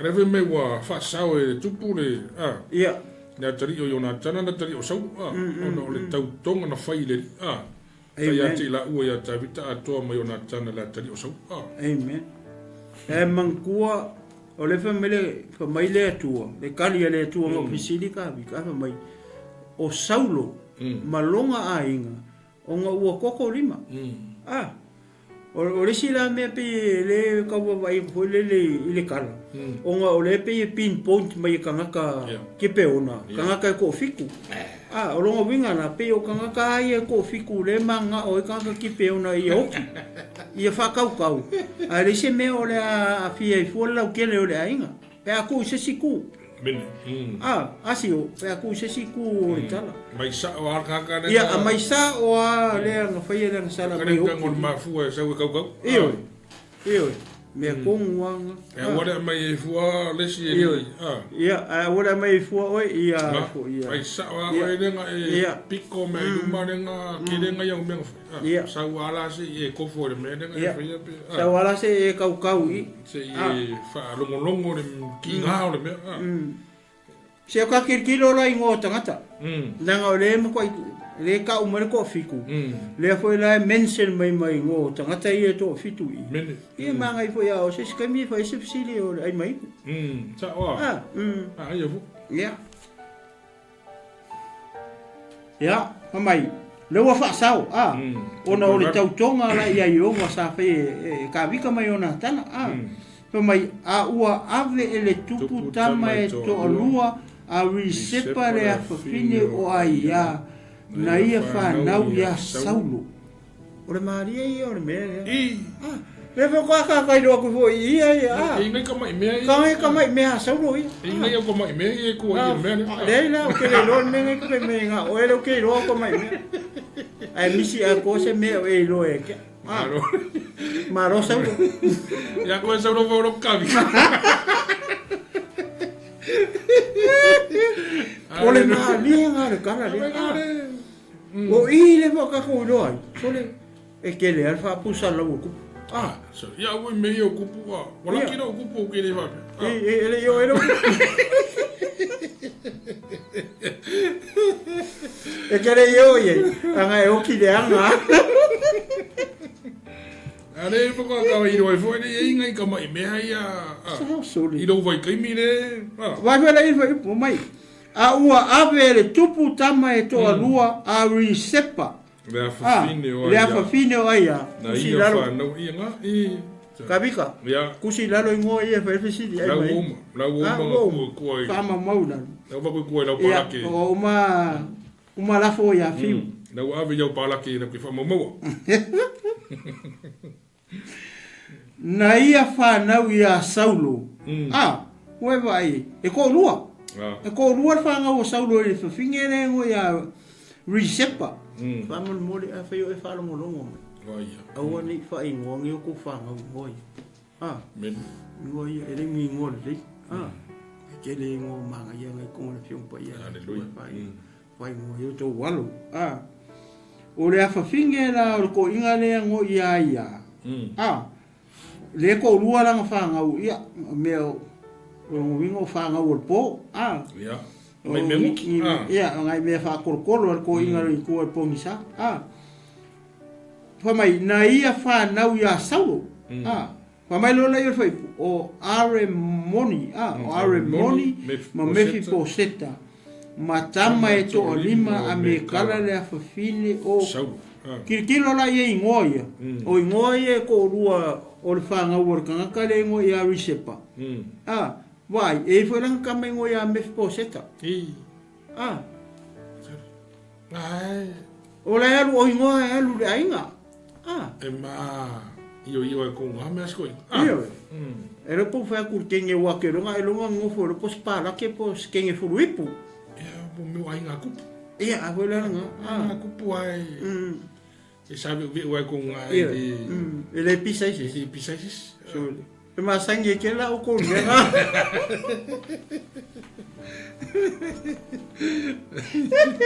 Vai ba me ona ule ai ele sa ui ona finge o so ia manguala le la ta u mangingo mai ia ngol fa ngaua a risepa o le o ngol lesi o ai o mef poseta o aremoni le ngol lesi ko e va vai fa le fai ka un fai ngol foi na ia fa nau ia saulo o aremoni ma mefi po seta le ala mangingo le mai ir ko rua le le fa ngau le finge le o risepa le afa finge ko inga fa vale le ngo ya aya e mo wasko inga ire ya vai fa le ala mo ko rua ma tama e to alima a me kala le afa finge o saulo na ia tausia ma atari eru le atalio pasili le maalata woi vai fainga ke ngo me kala so me kanari so le kalo asisi sa o me kanari sa ori fio la eso metari ere na fainga ori e foi poi va ia fa mai na ia tu ina atu ila to lima o tangata ki pe ona la tau whātautau wina lea o i la tau i le maunga i lumo o Yehova. O pa u whātasi la tau e toa fitu, na whasi o tia fo i la tau yaso mua. O le sele selenga. O le malanga, o le amatanga, o le sele selenga karite. Ia. Ia vaira i. O le kaimi kongu wale, len kupo ane mea. O le kaimi o le sele selenga. Lenga kupu ele me lenga fa kau ele o li sole e makali se lenga o kan ka se li le kau kia ma kau kia ma ko te mi le o harvest o kai mi o le e enjoy ia le ngu ko e se me le kupu ia ko le piko me o li ngai ko fiku le sole io la eso ara kai mi kong e ko se karite ngo se karite le o piko mai ia ko ila dia ko am ka ki a pe ka baba ye ai sa foi mo mai ma ka ki e fo fongia le tu ia fongia le tu mo me lo tupu ta tu te baba i pe ye ma ta tu ma fu fa o ina ta to o ina ta to de na lo le tu ia o fo ia na o mai le tu le mai fa mata uma ye o tatou le lalolagi nei faamatamataa tatou e le atua i se mea uigasi ia na faitau fulai a mai a piko taimi lalo seleselega muamu ia seleselega leo atu e selesele faatasi mai ala he tautau mai i taukia e makaukia e le mai o faatasi i latou e tofitu o fasi o tio foʻi i latou i aso muamua i aso muamua o le seleselega i le amataga o le seleselega karite ia ua ikavia o lai o le kaimi lelei kupu ele mea makakia aso le ia ma isi la mea ia ona tataimi ia io ia ole ta se fai ka wo ku isi va enga ia ia ona ta ngor ka kaimi ole fa mai ona ave le risepa le afafine o aia le i tala mana fofola mo ia i le papa e afu mai le amatanga o le sele o ina malingi mai le vai mai le langi a te la to ua le mafai ya te ia ona tu ai o se manu lele ya te la to i le au po o se manu fe ai i le po ua ta wina atu ia ta vita le mea na faia e risepa la filo ai a le palake a saulu ona alu atu leo ta vita ua na ave ivi o saulu ma ivi o iona tana lona tali mai tangata o ia pese kiriata na tonga o ia naile na lae pete sani na tau ina ai i lea mea filistia na fasia ai saulu filistia i ki le poa mai wala le mele ukupu i le mele u whakaukau ai e se ar fingor meari e makua whakaukau ai a kaukau a wa kukoi o iwi kaukau a le menga kaimea ia piforinga mai hole le mele piforinga mai leo tulong e fiafi mal fasosonga samu piforinga mai leo ua pala ia tino tangata i runga o le la au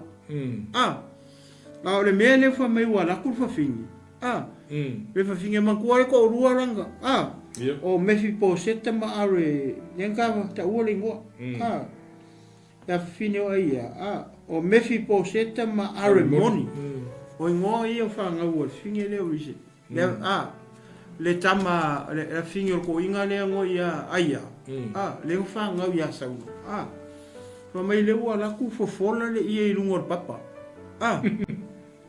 we va ai le ia o mai le wala tu le ia tala ma o fola mo ia i le papa e a fu mai le amatanga o le sere nga saito o ina malingi mai le vai mai le langi a te ila to ua le mafai a te ia ona tu ai o se manu lele a te ila to le au po o se manu fe ai le po maka o kian me le fai le koi pe o se va venga le fa mai mo ko le ku ia se mangu lele po se mangu fe ai ia ma ko mele after i mangu ia ku kingo ka oki po se mangu fe ai ia ko le la ka ia wow e fu so se mea fe ale tu le upu wa manu pa wa mele manu fe ai manu lele o le folo i ia ia na o le pula o le tu o le foi man le foi le tangata foi man le o tau fi mo me uma e wang ia lo se me i le au por po wow o kia le kua e mamanga o le kua e kia a finga ngalo le kua ka ia a finga lo foi le kua le ai o mang e ai o mang i da ia masisi foi se mangu a me wang ia sa o le finga ngalo le tu e foi to tasia Amen. Ia, sukasia. Ia, mai o tau ina atu ia ta vitel mea na fai e risepa. Ia fine o aia le pal. Pala ke saulu. Ia, ona alu atu leo ta vita ua na ave ivi o saulo. Ma ivi o na tana lona tali nai tangata o ia pese kiriata. Na tō ngā uia nai le marae o pete sani. Na whaatau ina ai le po si ai saulo filistia i kere po. Ua ia ave nai lea mea o iwi o saulo ma iwi o iona tana lona tali. Ma ua whaatasi ai iwi o e ne whaatau ina. Ua la tautanu mia iwi o saulo ma lona tali i le lau e le elo pelia mina i seula. Le tunga mau o kiso lona tamama Paia me uma na polo ia tupu o na whafonga leo le tua i le tau mo le lau ele ina ua uma ia mea ma ngai ia mea lea chou Pai mai leo whaalongo lona ta vita i me leo whai e whiwhingi saulo ma ka vika ave loa iwi o ave loa ivi o saulo mai ona tana malako ia mai ivi o wari ia o fe me lewa ave lewa koe ave ale me ngau mai langa o kanga fe o tangata sa pengi a minga koe fo ia la ko malai ka koe fo ia kusar me ai kikiro me le fa ivi o Jonatana o le aka o me fo lele o le liu ko fanga o le kanga ka fo le wo ki o le mea ngā lewa ala kuroka viki wa mo feoki a Jonatana ma saulo o le ala u feoki lo le awali ia le awali ia le nkukoe o le ainga o le kupu kai peila o le whanga ua saulo i whawhinge lea ia ma le whanga ua skenge o Max e ko lima le ko fiku wai kusala o maliu ia o maliu fou ala uri ia wale ia ala uri ia wale vale me le foi le fakasi dunga ia lewa liu to fanga rola ma le kupu maronga kari ave fakasi lo ma uri ia le ma liu ngengu sila ave lo ke usamo ia pe o sako fa pengar me ne ala wa so i vi fo mai vi wale ia kusa le wali ko fanga ku marko inga ma manom ko ia ma sako fa pengar se kalfa kai ia ma le wa mawala wala va ko mai vi o saulo ma le wali ia mai o nga kanga ia le wa ave fakasi wa mankua o le ia foi mal fanga o le ko luar kupu ile finge pas ka fusi finge o ia recipe ke ka wilo pele calcula ile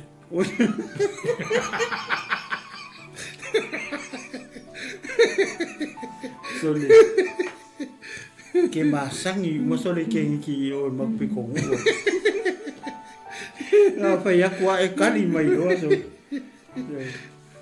wala ba ngayon media ai ki kilo fa un workal lewa ako ave mai o se pengi a minga le menga o mai abare kunga maule kangwai o kunga mau la kama kiso le kupunga le o pengi a minga lewa ke wai ai o la komu o ke isko ingar ko langa i ngoia me ia mai ma ngayon ka ai o le fai unga la pe o le mele tate tala no atu o mea mai nga fai le pule le kupu ke lo fai le lalo fai punga le mai ile fai pule e muli le nga fai mai ua la to tanu mia ivi o saulo mai ona tana tali ile lau ele o peni a mina i sela ia mai ka fare nga me ku sefsidi ile tunga mau kiso lo ntama malato faia mea umana polo ia ile tupu ona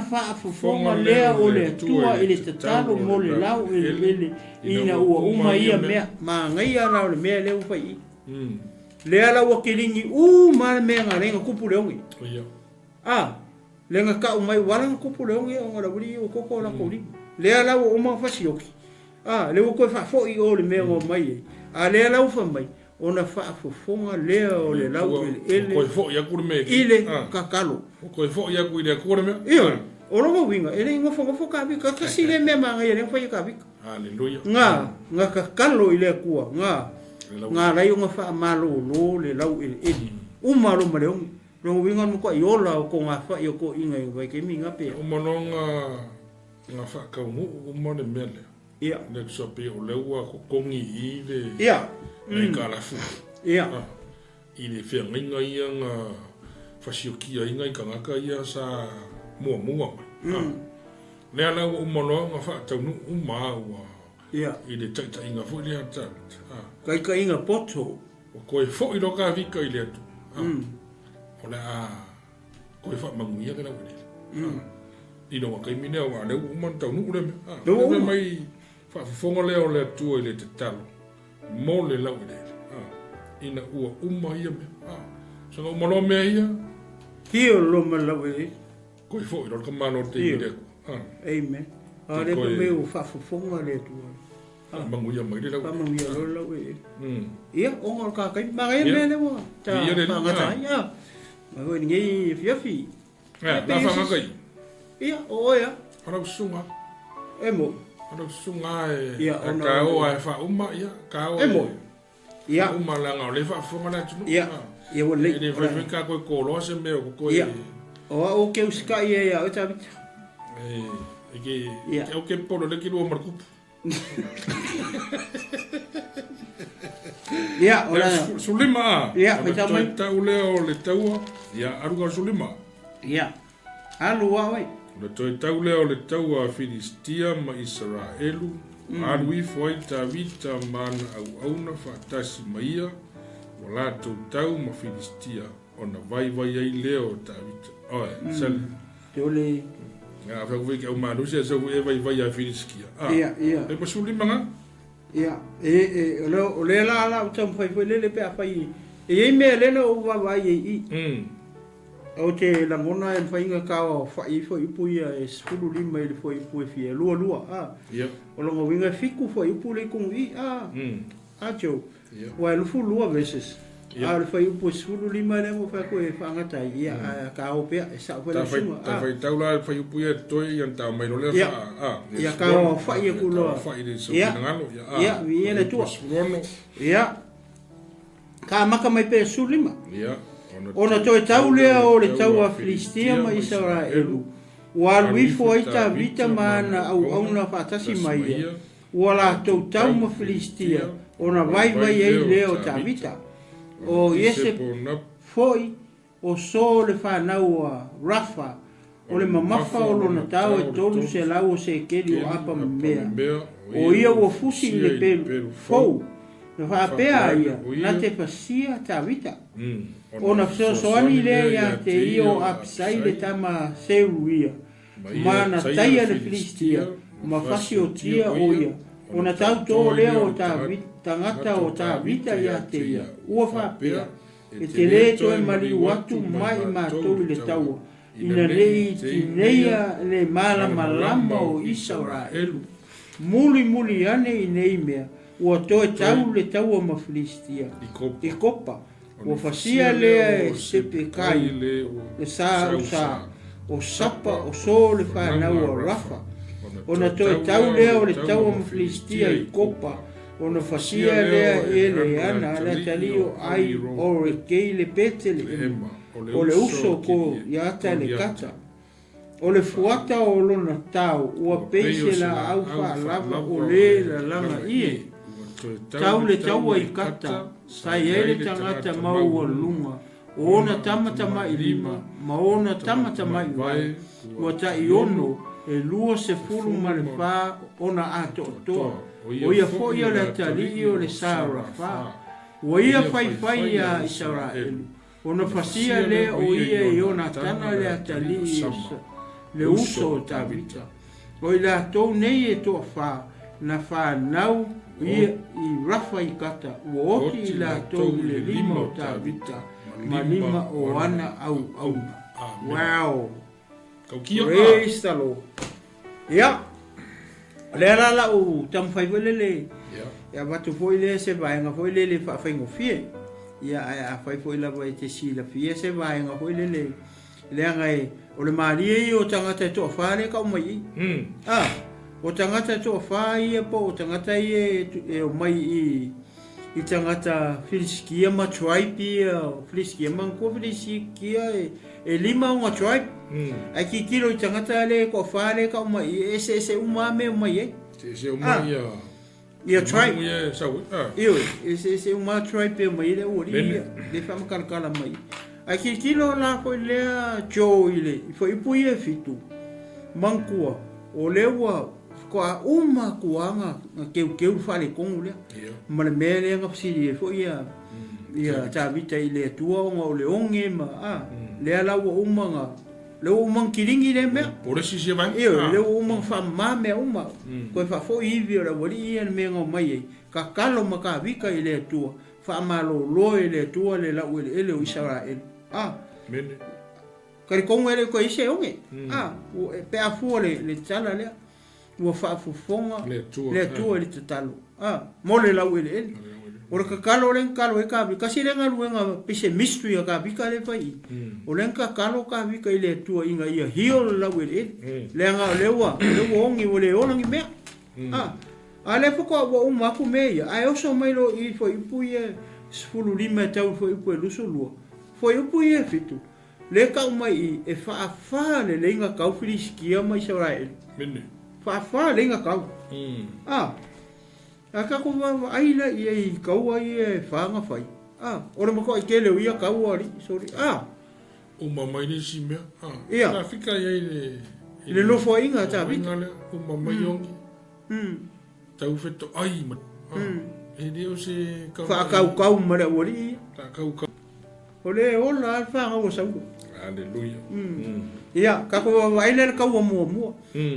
Si tato wa aila i kangaka i e wha makoi ngā kangaka i e o tripe i e le wha makala mai. So le maria i o. So isi kangaka le wha mai a ka i ongo, rima ka i ongo ka mai.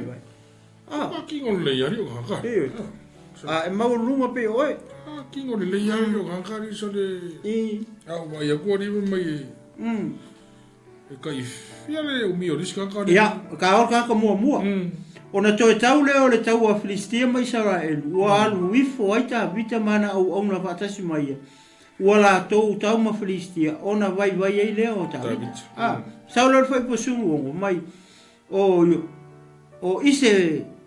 Penopa. So le ngau e lau se kulo. Ise penopa. Ia, ise penopa. Ko ka ke poko e kau ngo ka ko ngo. Ana ko ka sama ko kwa. No, okay. Isa Filistia. Ise penopa foi. Ia o so le fa na ua rafa. O le mamafa o lona tau e tolu se lau se keli o apa me mea. Se va ele mamafa o le kau o le kakare. Si, lo ngari e ue anori. Sorry, o le Ka makoa fika i le mamafa o le... o le kau o le kakare. Mana pa me. Ai makoa i makau kia. No winga fika la i le malo losi o ngika ka iwa ki. Ia. Makau kia hari so le... O le kau sa o le ngole o le kakare ngai kau ua. Ise penopa. Ia. Kusi vale i lalo o afesi le o lai mainu. O le whananga rafa. Ia, o rongo ingole, Ia nga. e kupunga mai i le tribe leo rafa. O le kau sa mua mai alongo ingoa, o le mamafa o lona tau e tolu se lau se kelu apa mea. O ia ua fusia i le pelu fou, wai. E fou wale pelu ala ukama. E li whanga. Ia. E lo pe koe oki e lana pelu. Na whaapea ia, na te whasia ka vika. O ranga koura le. Pere mawhau whau kaka. O le koura le kaka le. O ia nga ke whasio kia ka vika. Sau e. O le kaka le ngo ia i se po nopa. Pai kasi lea, pisiri maa ngai o la imai. Ia ngā fisi. O le kaka nga kamwhai nga ke whasio kia ka vika. Sau man pere whau sau e arwe. Ia. E wha o le o tia tāpita. Ia. Ia e wa aila ie. Ia. Ane hui whanongo longo mea anga lawa longo winga lawa kusi ano e anga lawa. Anga lawa ma. Mai whai mais. Ana lawa wari ka api ngai nungona moe ngai kusi lei fisiri. A vere ko i ngai lalo. Ore api lunga re ko i lalo. Ia le la vai. Ole mele le ma fa for ka leo i se po pe nopa. Sa ue le fasis ka mo. Ia oki ka pika ia. Vai lele ele kuia kakare se sina pelu. Pelu fogo. Pelu fogo ale pelu le ula le. Ia, foi po sufitu. Ona feso soani le ia te io apisai le tama se uia. Mana taia le filisikia ma fasi o tia o ia. Ona tauto ai lea o tangata. Ona tauto ai lea o tangata o ta vita ia te ia o whapea.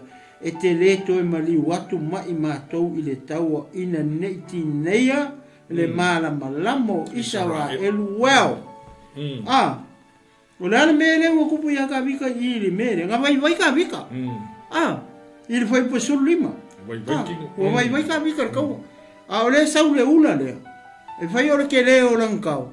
Ai le fa nga maranga pelu. O le mele le mafa fo o le lile o ICP nopa. Kasi nga kara ki kilo nga ka vika yo. Ia mau ata vita. Io ki aka vika ya. O nga fa la vera be.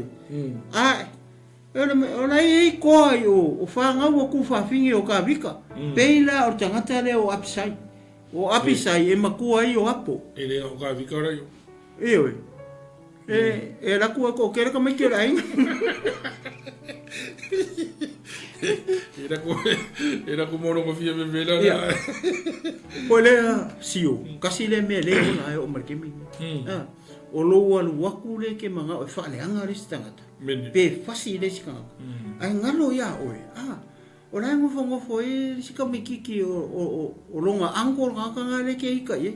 Langa kupu a me va pe.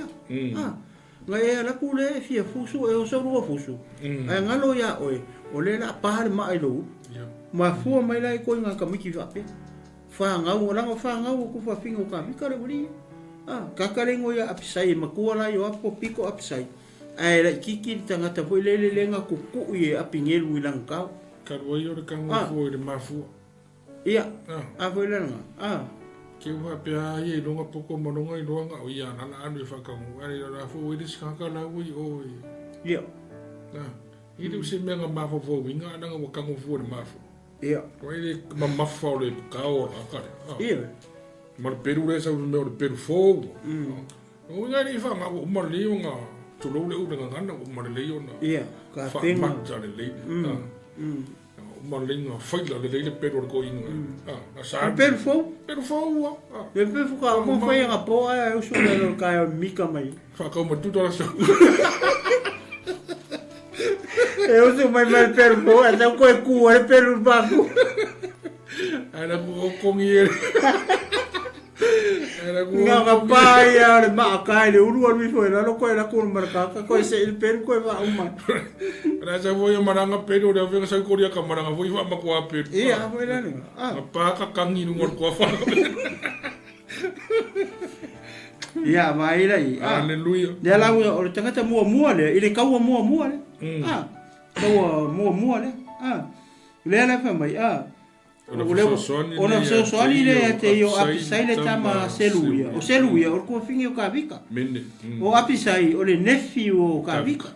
Mana taia le piliskia, ma fasi o tia o ia. Ona tau to ai le o tangata o ta vita ia te ia. Le ala wa e lo na man mere o kupu. Le o kirkilo aku ia tangata. O longa inga mongkangaka. Ele o ia tangata le nga oki e le lida. Ora kama long ko fingi le ala o failo makala ka ka ye ele ko ya nganga ka ko yo ele ko ya nganga ko ya lu se kaua ngeia inga nge ke wa le mala mo Israel nge ke wa fango mala mo Israel nge ke wa oki le pupu Israel ai ka po ai ku fale ma fangua ma ko kau le winga ngare kari mau ngei ma. Ya. Fa bebera coco. Ya, foi lá le, para inca com panqueque te. Carimau ngei ma vai ka ko fale ma. Mas ka ko po. Pa mai se ka ko kaleve ai. Ma ko fo I mai Ko vela sa ko pai wale le ora foi ko pai ate. Qual le ora foi ko pai ali me. O mai angala. O mai angala foi ko. Are sa nga ka le ngofo I skamiki le kama skenge le o Io kama se lui no ko singi kama le le apsa ale la kiki lo kuru wa kama kiki ana le do se maro fa oi apsa lo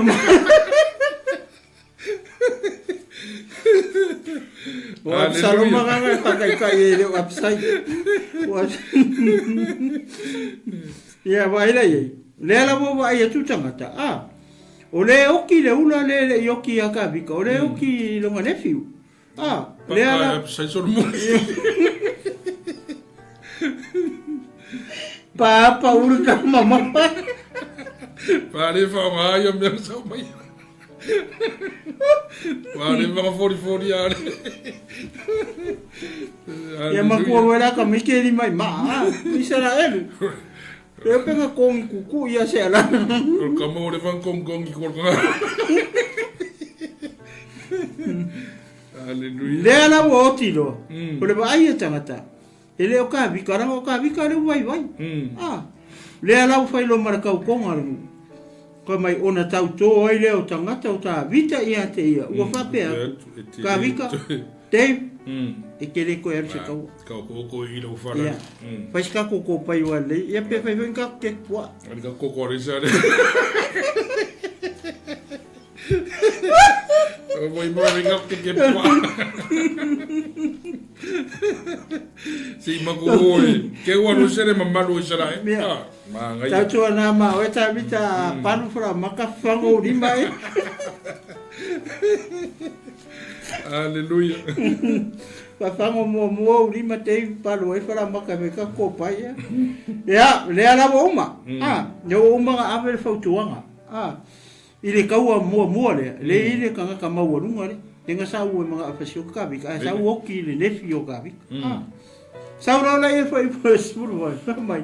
Muri ane i nei mea. Ua to e tau le taua mawhirisi kia. This is the second time. I kopa. Io, le fau kau. Ia, kusi laro. Le ara kau i le mi. Sole, a where ngore ngu le. O loko pae. No. Ia, o i le sa waia. Le sa waia pasta mai.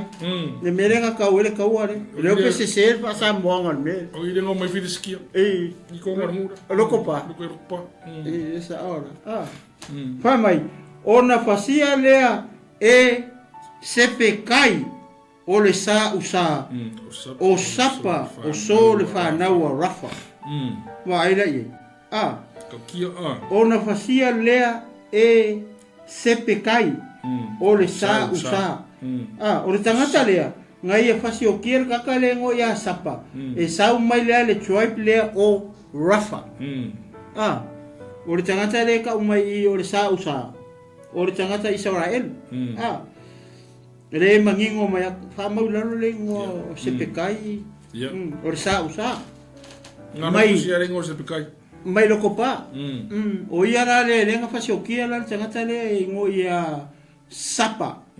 E sau mai ngu le ka o rafa. Po rafa ia na ta. O koe vai do. Lele. O ke ofo ari. Ora toi tau e leo tau a mafilistia i kopa. Ia. Ia, leo tolu la ka wai. Usa le uso so o ka wai lua i mere ka o kopa. Ia ke fisi ia ko fe me le ngore ngu nga so i ka wai lua. Ai sara elu mafilistia. Ia sar kopi. Sar kuko. Su e mai ila kwali. Mau mai. Ia. Ia, ona fasia lea ele ana la talio ari o reki le petere emma. O le Israel uranga kare? Ia. Le uso koriata. O koriata le kata.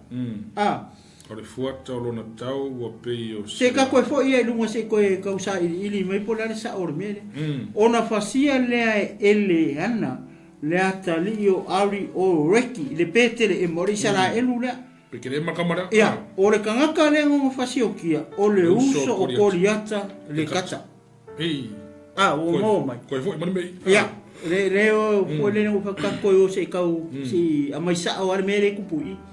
Ia mangingo o le kangaka le ngongo fasi o kia, le Israelu. Ia mara kangaka fiskia le, e sau maila i le tribe le o kata. O le tribe le sau waia ia ka ko kama le nga fasioki ka vika o koriaka ale fa mai o le uso koriaka a lo nga fala belave nga ele ka u mai le ngo o ka malo po kasi nga me ke usi le po ele ngo le uso o koriaka le nga fasioki ari o kai le pete e maru nga le se ngo ni se ngo nga le uso ia o le uso ia bisa mo maru uso le koriaka ya so ya ale feo le ai makua mala.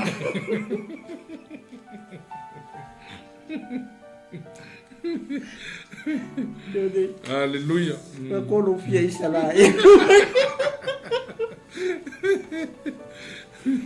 Ya. Sau ka uronga faa wa toi tau le tau i kata. Le se ka kilo me ka o le ula le. Ia. O le fuata o lona tau ua peise la au fa lava o le la langa i. O le makua i ke le o le fuaka o kao o kakare. Le mea hoi le o le fuata. Le mea hoi le o le kao. me ngaka o le fuaka leva mai e pe o le la au fa lava o le la anga i e pe o la ako le langa ile i le fa lava i le fa ia mo me fonga o fuma mo e mo su i e ma me a le kele o la unga wai masangi o nga o fa manga fo wai de o ska ka fa ei e koi nga ale opo i do ka rima fa le le la u fa lava le la langa i an mama fai wa vo nga fa kusa mai de mele le langa i wa pi se kao va le e ka ke fa sa o le le i ma fa ma fo le le i e nga ia sa o de makala langa i de mele me fa nga ringa fa i de fu ka o wa sa o le le ko i se ponga fa le fikara ia i de fa tu saina fa le le menga tu spoi ko am ka kia amen on mo ko tele tau e pe se la u fa la vo le la mai ia fikara ka da ma ko ma lo si fa ringa io ma ko try pu mangi le ko punga mai ka vo le fa mai sa la elu ping sau ai aba ai ka la ia ka ko pe ka ko ngi se o upu ia le nga mai la uri nga o se si Quale ia se foi ka o kilo ka ia ka vai ko ia na o mio ko ia ka de ko ki afi pe iva fuku i fuku ia maurung ko maurung ki ngoli ia o faka le o lima o vai o kingi vai o ko mai lima pe ka so ai lo sunga wa ke ki nga pa o pa usa manga le ulo di manga o miengi nga me ngo gangwa le lo ke fa ya ko le ki o ke le fa ku se u o ke fa ya ko maurung wa pe o lo ki ngo so mo fa si ya ko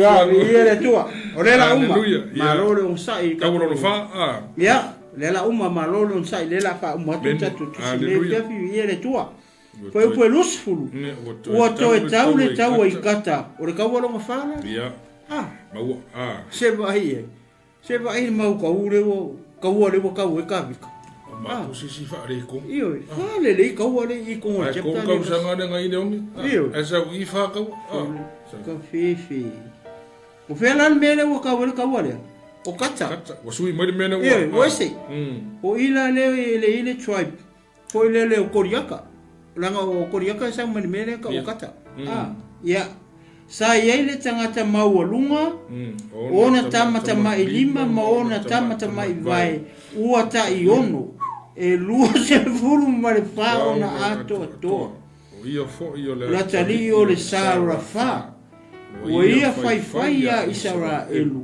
o no sia le o ia na tana le atali o sama le uso ta vita wow la to nei e to fa na fa na i rafa i kata Woti la tau le lima o ta vita, ma lima o ana auna. Praise the Lord. Wai vai le kanga kare.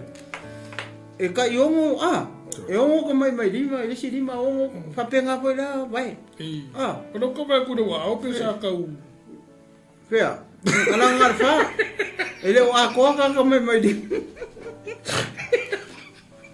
Ono ko me ku ro wa o pi ko la me se disi disi ko mai a o sa ia sa o yo wa o le lima o so vale ya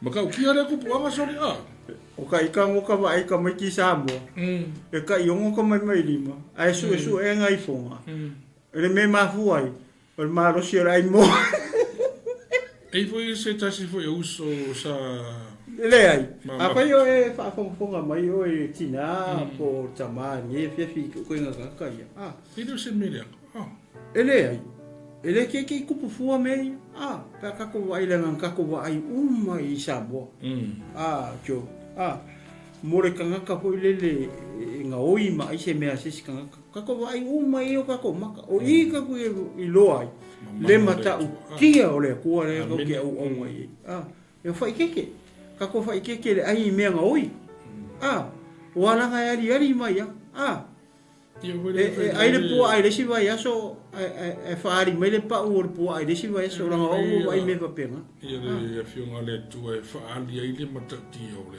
amen ai ata to veri pe ta to te fai vo stangata e ono ni ona tamai mai vai se turo ele ai e kau ke le fai ai ala a mai le a o onga mo ta to la fa le wai i pela o fo ia no vai si sole il ma to a onga fa e tai na na dos tu spoia ia pe ai u ras kam kiki le ka mo vai on e wa ku le ngoa sa ine sua fo si so e ala ka ma fo da o ki ngone le ia ni manga la e ula ku ala kala ka mo to ina e de oso e maua o e lima o ai pe yo ngai ka ke vai fa le i de manna o le tu fo nga manna le tu se ka ko vai da ka so o la se ka ka so da i wa la ngi se ko fa fo ma se finga ngalo a pe ke wa fa pe o le sunga mo fa ngi o me fiku wa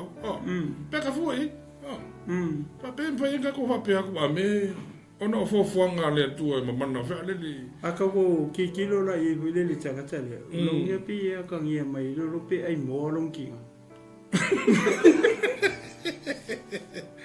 sorry wa am ka kia ono tamai mai vai ono tamai mai lima ku se sfuru lua ka mai lima sfuru lua ka mai vai o ta yon ia ala nga so wa maka ka le nga ri la mese wa ga siri pa ko foi lima ta yon ia ono male ono wa iko o fo le fina nga lo fo le tu i lona fausia ina o le tangata pe anga fa pe foi la fina nga no le tu o tato fa le i de tulanga tato te ia fa le e mai tato fa pe e o la se e le ase me la ka ku foi ki o i fu a por me fa ka i de ku o le o man mas mana tu e le tala le fi un pa ia le tu i ka ko i e ke mi lenga fi o me isu foi le sidi foi le ka kai e mu ma le tali yesu ina ia faalia ia malu le tu amen ka pela me ia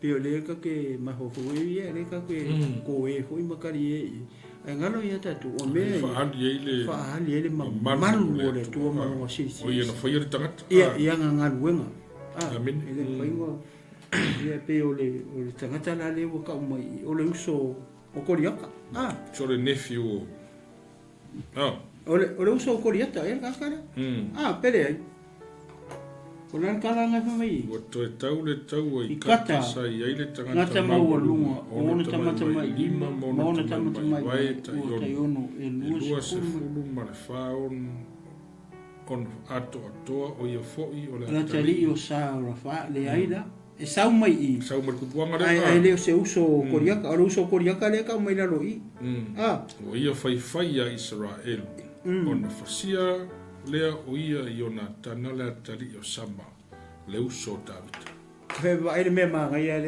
le pingi ara ka vika e pingi vai le winga kana foi le ainga o kupu vai le wo so mai ia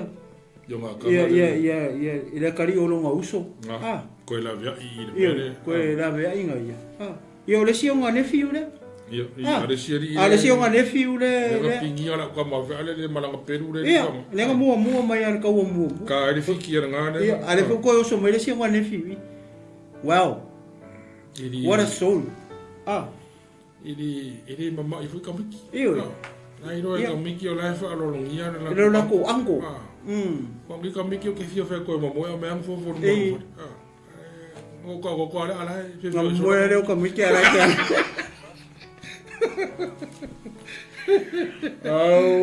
ale o mai le fai unga o le taupuna ale ko e pingi ai e ona tana le i uso wa koma ka vika wa o mai ka miki e o mai ka avele le mamalu o tavita me no leo le fai pumuri muri la to nei e to fa na wa ye ya rafa kata o ti la to le limo tavita mana limo ona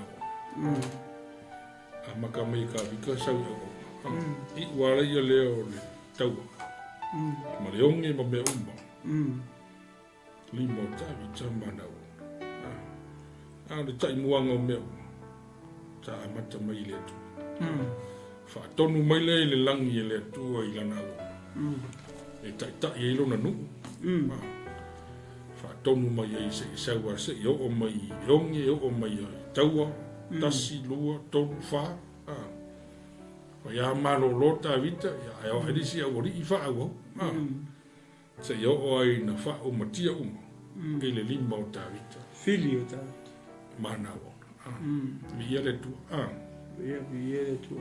Ia, lau sunga fa mai alta TUPU. Ia, via le tu le fiafi.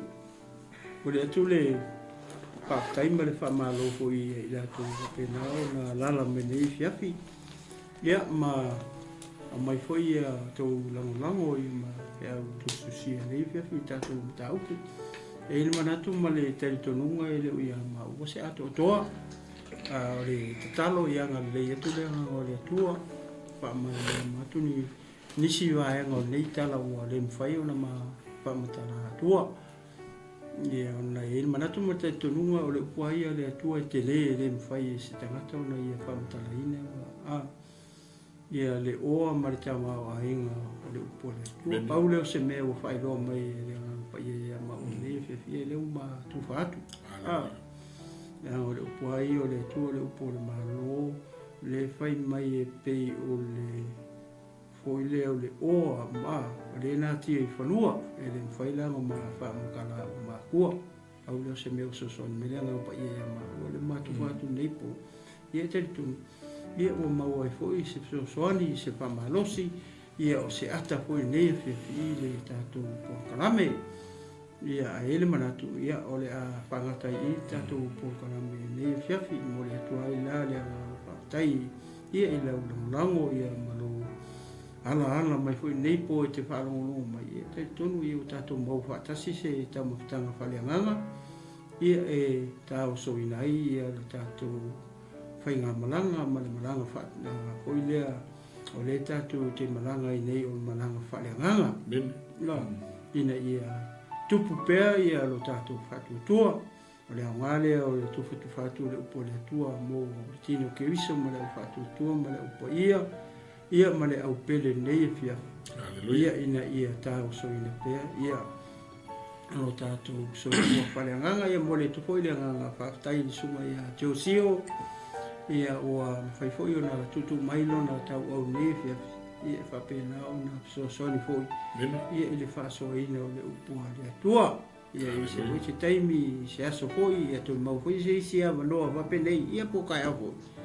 Ia tu mau isi a wanoa sunga reuso ia teosio.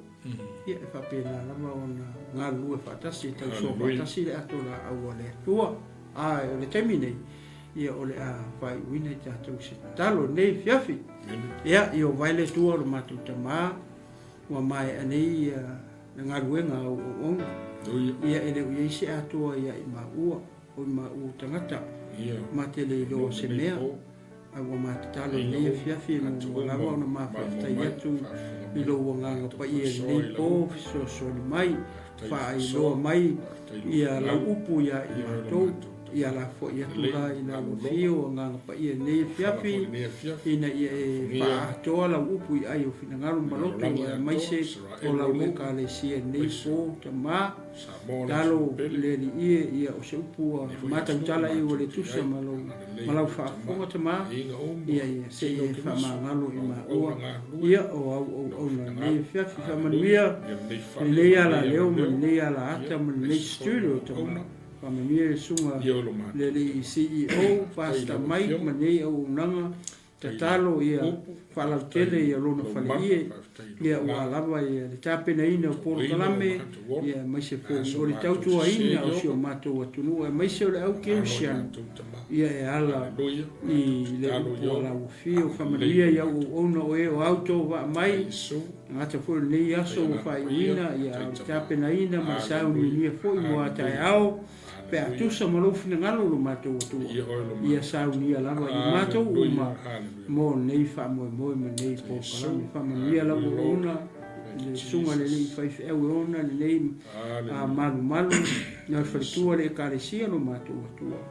Awa lava le talaina ona fai totoa mo le au fai ngaru ngai o fale fola lau whamanuia nei atunu o mātou nofo mau mawai whamanuia si o mātou atunu pele o Samoa ai le whangaroina i Israelu mai Jerusalema na mātou talo awa o e lava na e whaatonu mātou talo mo le file mo o Jerusalema ma Israelu o maru mātou tama nia whamangalo mai i mātou staimio nei po le a mātou moe malolo ia alofangia i mātou le fo i atu i ainga i lungo le ana tama ia pui fa o ma fa paolo au i lunga o i mātou uma tai i atu lo mātou ola i mātou ainga tau nu manuia fo i atu le vi inga i lau fio whamangalo i mātou awa i mātou lava o le whanau o sana ai a vi ia ma vi ia oi nei se i o atu le whaavau ona i Yesu amen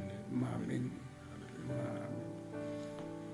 ia mai a te nei le tinu malo fomfulu pa pele sunga le li ia o ia tiosio ia ma te fatu Samoa ia nei tu la o fiafi to faso i fua Samoa.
To all our friends in New Zealand, Australia and the islands, I have good news for you.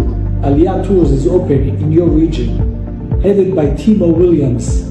The whole idea is to bring Christian groups from your region, churches, leaders, worship leaders to come here to the land of the Bible, to be encouraged, to walk where things really happen, to taste and to touch the miracle that God has done with the people of Israel. I want to encourage you to be in touch with Aliyah Tours so they can organize your next tour to the land of the Bible. And I hope, like we say in Hebrew, Bashana Abba B'Yerushalayim. See you next year in Jerusalem. Thank you, Timo, for all your hard work. To you guys, let us come up to the house of the Lord in Jerusalem. Shalom to the beautiful people of Samoa. My name is David del Coso Westerman, and I'm a tour guide here in Israel. I'm in the Valley of Jezreel right now on Mount Carmel. And it's been a pleasure working several times already with Brother Timo. And I look forward to work again with him and the beautiful groups that he brings. Really nice people that are a blessing to us, to this country. And I have a wonderful time going through the country and sharing and learning about all the different important things that happened over here and being part of the amazing groups that he organizes. So I just want to bless Timo and send him my regards, and to tell everybody that is considering coming to the Holy Land, to tell you that Timo is really the best option. All the best. I have taken 2 tours of Israel with Pastor Timo in 2013 and in 2016. What I like about the tours with Pastor Timo, the tours of Israel, is his intimate knowledge of the land of Israel, his passion for the people and his passion for the land. He's a great Bible teacher, and he was able to explain clearly the events of the Bible that occurred at the various locations we visited. One of my favorite memorable experience of Israel was in Jerusalem, walking up the hill, Via Dolorosa Street, and imagining Jesus carrying the cross up the hill to be crucified. We were so emotional that day. It's beautiful. It was beautiful to experience Jerusalem that way. I highly recommend the Tours of Israel with Pastor Timo, and I look forward to joining one of his tours in the near future.